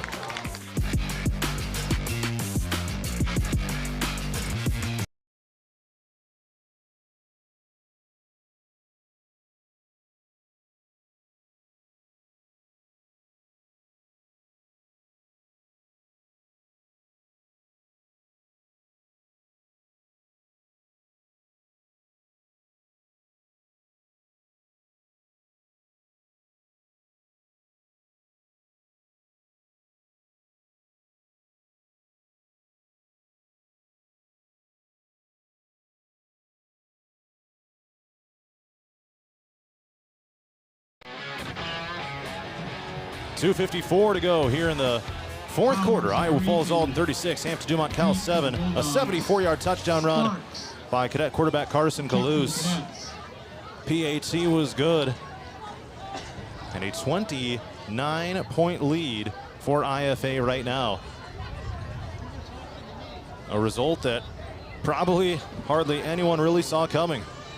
But the cadets are making a big statement here tonight. And now we got one of the cadet kickoff men coming back over the sideline here.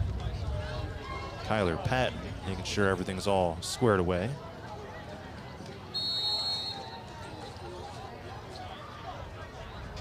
Looks like Powers and Reekin back to return here for HT-Cal. 36-7 cadets.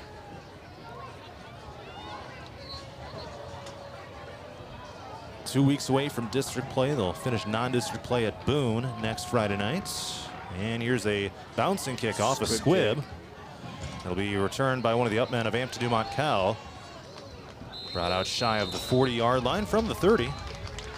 About an 8-9 yard return there on that kickoff for Hampton-Dumont-CAL. I believe that's Trace Broquet on the return. You bet, number 85. Bulldogs first and 10 from their own. So they'll start this drive at their own 39. And I mean, for HD Cal, I mean, at this point, you're not trying to really win the game. I mean, it's pretty much out of reach at this point, but there's some things you can do here as far as just running some plays, you know, doing some things against a live defense.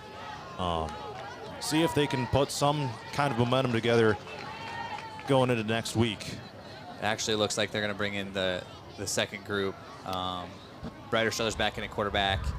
Caden Woods out here at receiver. Luke Showalter's in at running back. So Struther does keep it.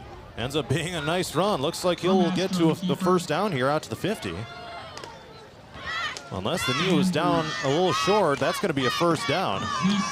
Yeah, it is going to be just short of a first down, 2nd and inches. Ryder Struther coming back in, as you said, at QB. Caden Woods out here on the near side. Lined up as a receiver. Is that 25? 20. Luke Showalter? At running back, yep. And then the tight end position, it looks like that's Cooper Bird, 29. Looks like Aiden Keene is lined up as a wide out far side. Can't tell who's in the slot over there. It's a handoff. No, it's a keeper here for Struther. After faking the handoff. Bootleg left. Takes it across the line to gain. Moves the chains here for Hampton-Dumont-CAL as the clock ticks under 2 minutes to go. Minute 59 to be exact. And they move it to the 48-yard line in Cadet territory. Bulldogs will start district play next Friday night by hosting Vinton-Shellsburg.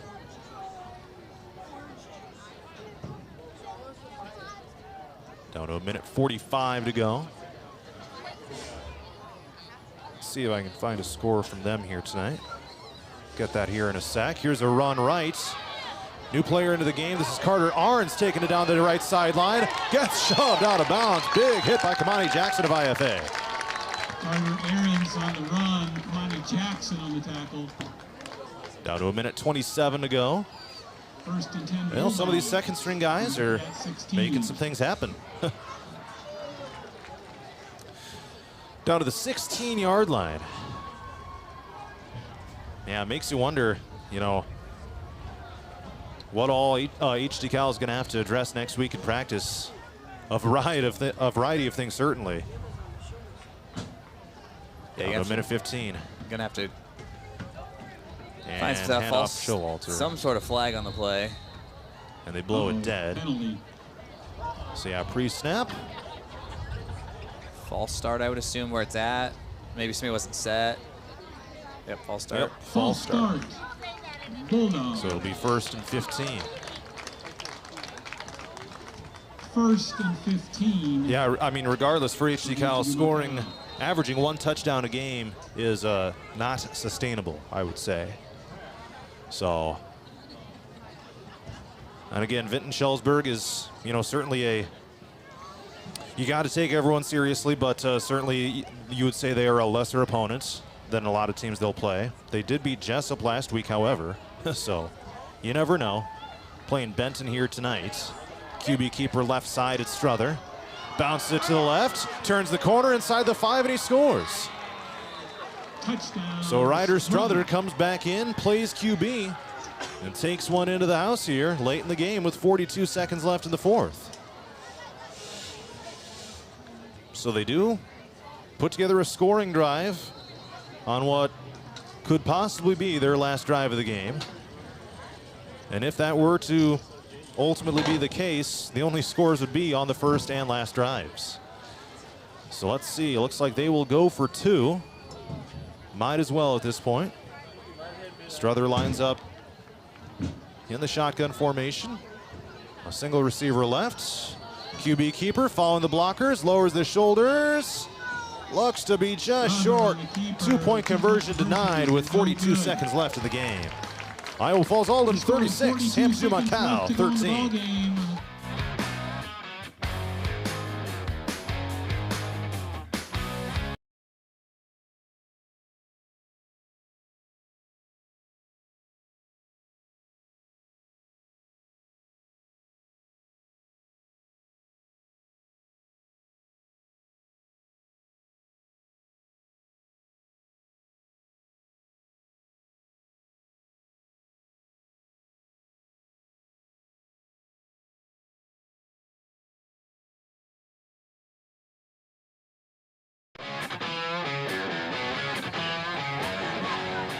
A touchdown run by Ryder Strother makes it 36-13. Iowa Falls-Alden here with 42 seconds left in the game. John Mowinkle, Dan Stevens with you here. The battle for Bradford. IFA is going to win their first in the series since 2020. They do it in style. Really pulling away in that third quarter to make the biggest difference in this game. Well, onside kick, I suppose, here for HD-Cal. I mean, no reason not to. Yeah. So here comes Hunter Rican. Looks like IFA is expecting it. And they do kick it. Well, now we got a flag. They blow the play dead. It's gonna be an offside. So yeah. Early. Yeah. Otherwise, there'd be no other reason to blow a kickoff dead like that. Yeah. So everybody that has was to be behind strange, the though. line when you kick the ball. Offsides, Bulldogs. So they'll back it up 5, kick it again. That was strange, though. I mean, it was kind of a medium distance kick, I guess, is probably the best way to describe it. IFA had a bunch of up men kind of bunched up in that kind of 10 to 20 yard range, and then just one man back. And it went between those, like the two groups. Yeah. Like it was kind of strange. It's kind of a pooch kick. Yeah. And so my guess is either one of the two guys there's the gunners on the outside probably went early because they're trying to fly down the field. If you touch the ball before it goes out of bounds, it's your ball there. So yeah. My assumption is that they're trying to do, and I think they're going to try and do it again here, but Iowa Falls is starting to back up a little bit. All right, here comes the kick. He's going to It's pooch a it over kick here. angling right toward the sideline, and it's going to be fielded by Olberding back inside the 30. And the Cadets will be able to kneel this one out. Heck of a performance by Iowa Falls-Alden.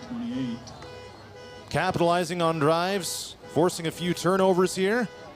And we got someone's car alarm going off. Maybe that's a celebratory alarm. I'm not sure. But some of the people starting to vacate the bleachers here. Go celebrate with the team after this victory. 36-13, Iowa Falls-Alden. And you would imagine here that they will come out and take a knee and send this one home.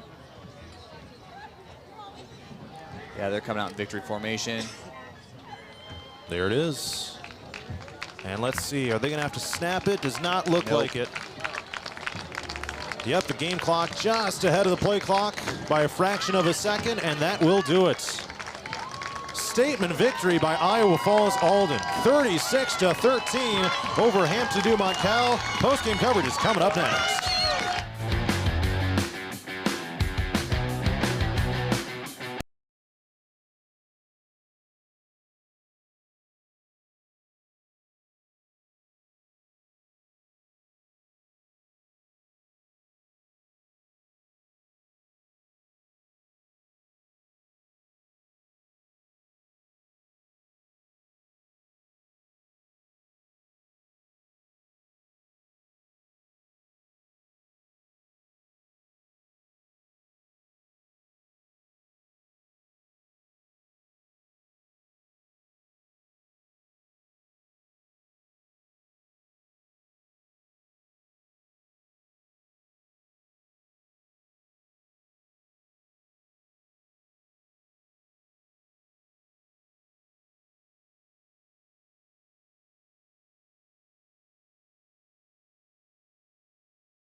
Final score, Iowa Falls-Alden 36, Hampton-Dumont-CAL 13. John Mowinkle, Dan Stevens with you here.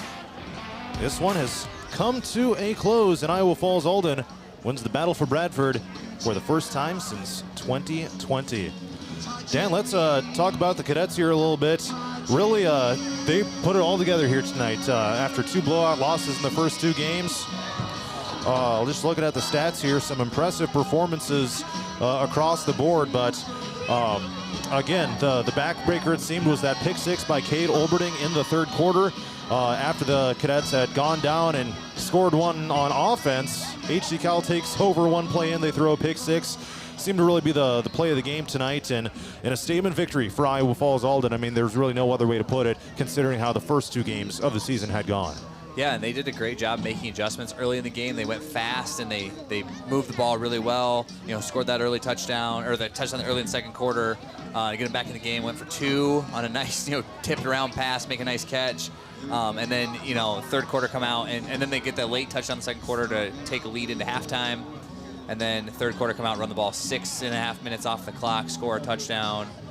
And then the pick 6 basically ended the game. And then you get a late touchdown for Kalous on a nice quarterback keep run. So good game plan for Iowa Falls. They executed really well.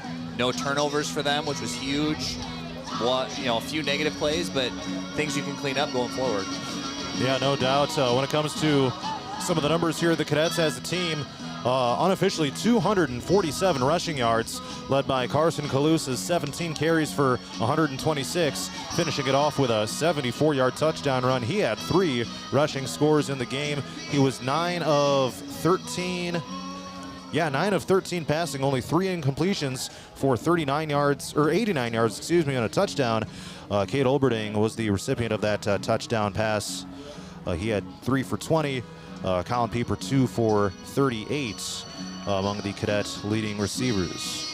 For Hampton-Dumont-CAL, they were able to get a late touchdown by Ryder Strother on the ground, so a garbage time score at that point, but just inconsistent on offense, it seemed, all night here for Hampton-Dumont-CAL. A lot of things to clean up, really, across the board here tonight. They just could not sustain anything that they were trying to do. Yeah, lots of passing attempts from Burmaster. He was, 6 completions on 25 attempts, 59 yards. One big play to Brady Haar in a post route. Other than that, it was kind of underneath and catch and make some moves, but just a lot of inconsistency. And then when they knew you had to pass, then it was real tough for Blake to get the ball out. Rushing the ball, Ryder Strother looked good on the ground when they kind of had him gimmicky as a wildcat quarterback, whatever you want to call it, where he would just take it, overload quarterback power, get some runs. But, on the ground, consistency wasn't there a lot. It was big plays and it was losses. And then, turnovers killed them in the game with, the pick 6. And then you drive the field next possession and fumble on a long run. And, muff kicks and things like that. Penalties hurt them too. So just lots of mistakes for the Bulldogs that cost them this game. Yeah, you had mentioned 6 pass completions on 25 attempts here for Blake Burmaster. Let's see, leading rusher ended up being Ryder Strother, 6 carries for 98 yards and a touchdown. Joe Powers, 12 for 58. Jacob Mailer, 8 for 36. And in the receiving game, 18 yards on 2 catches for Hunter Reekin to lead the way. Brady Haar had 1 for 17. Bulldogs are now 1-2. They will open district play next week by hosting Vinton Shellsburg. And Iowa Falls-Alden is now 1-2. They will close non-district play at Boone next Friday night. We're going to wrap this thing up. I'm going to head down to the field for interviews. Dan, any final thoughts from you before we wrap this one up? Always a great job on the call here, as always. Yeah, I appreciate it. I like doing this. It's kind of fun. I'm glad we got to do the broadcast. I know a lot of people were excited about being able to watch the game tonight, and hear KLMJ on the radio, so that's great. Just hope that the Bulldogs bounce back. It's homecoming next week, so you have all those distractions and everything like that. Yeah. But can you kind of rally around this and go get a very winnable game and open up district play? Being in 2A football this year for Hampton-Dumont-CAL is going to help, because you got to win a couple district games, and that's really all that matters, to get into the playoffs and then give yourself a chance. You never know what happens then. So we'll see what happens for them. And I was really impressed with Iowa Falls. Obviously, I don't watch a lot of Iowa Falls football because I'm not from around here, but they looked good. it'll be interesting to see how they kind of play out. I know their district's super tough, and you got some traveling distances in there, but it'll be interesting to see how that plays out for them the rest of the year. All right, the Dale Howard Overdrive is coming up momentarily. The final score, Iowa Falls-Alden 36, Hampton-Dumont-CAL 13. For Dan Stevens, I'm John Molenko saying good night from Cadet Field. This has been High School Football on Radio On The Go Sports.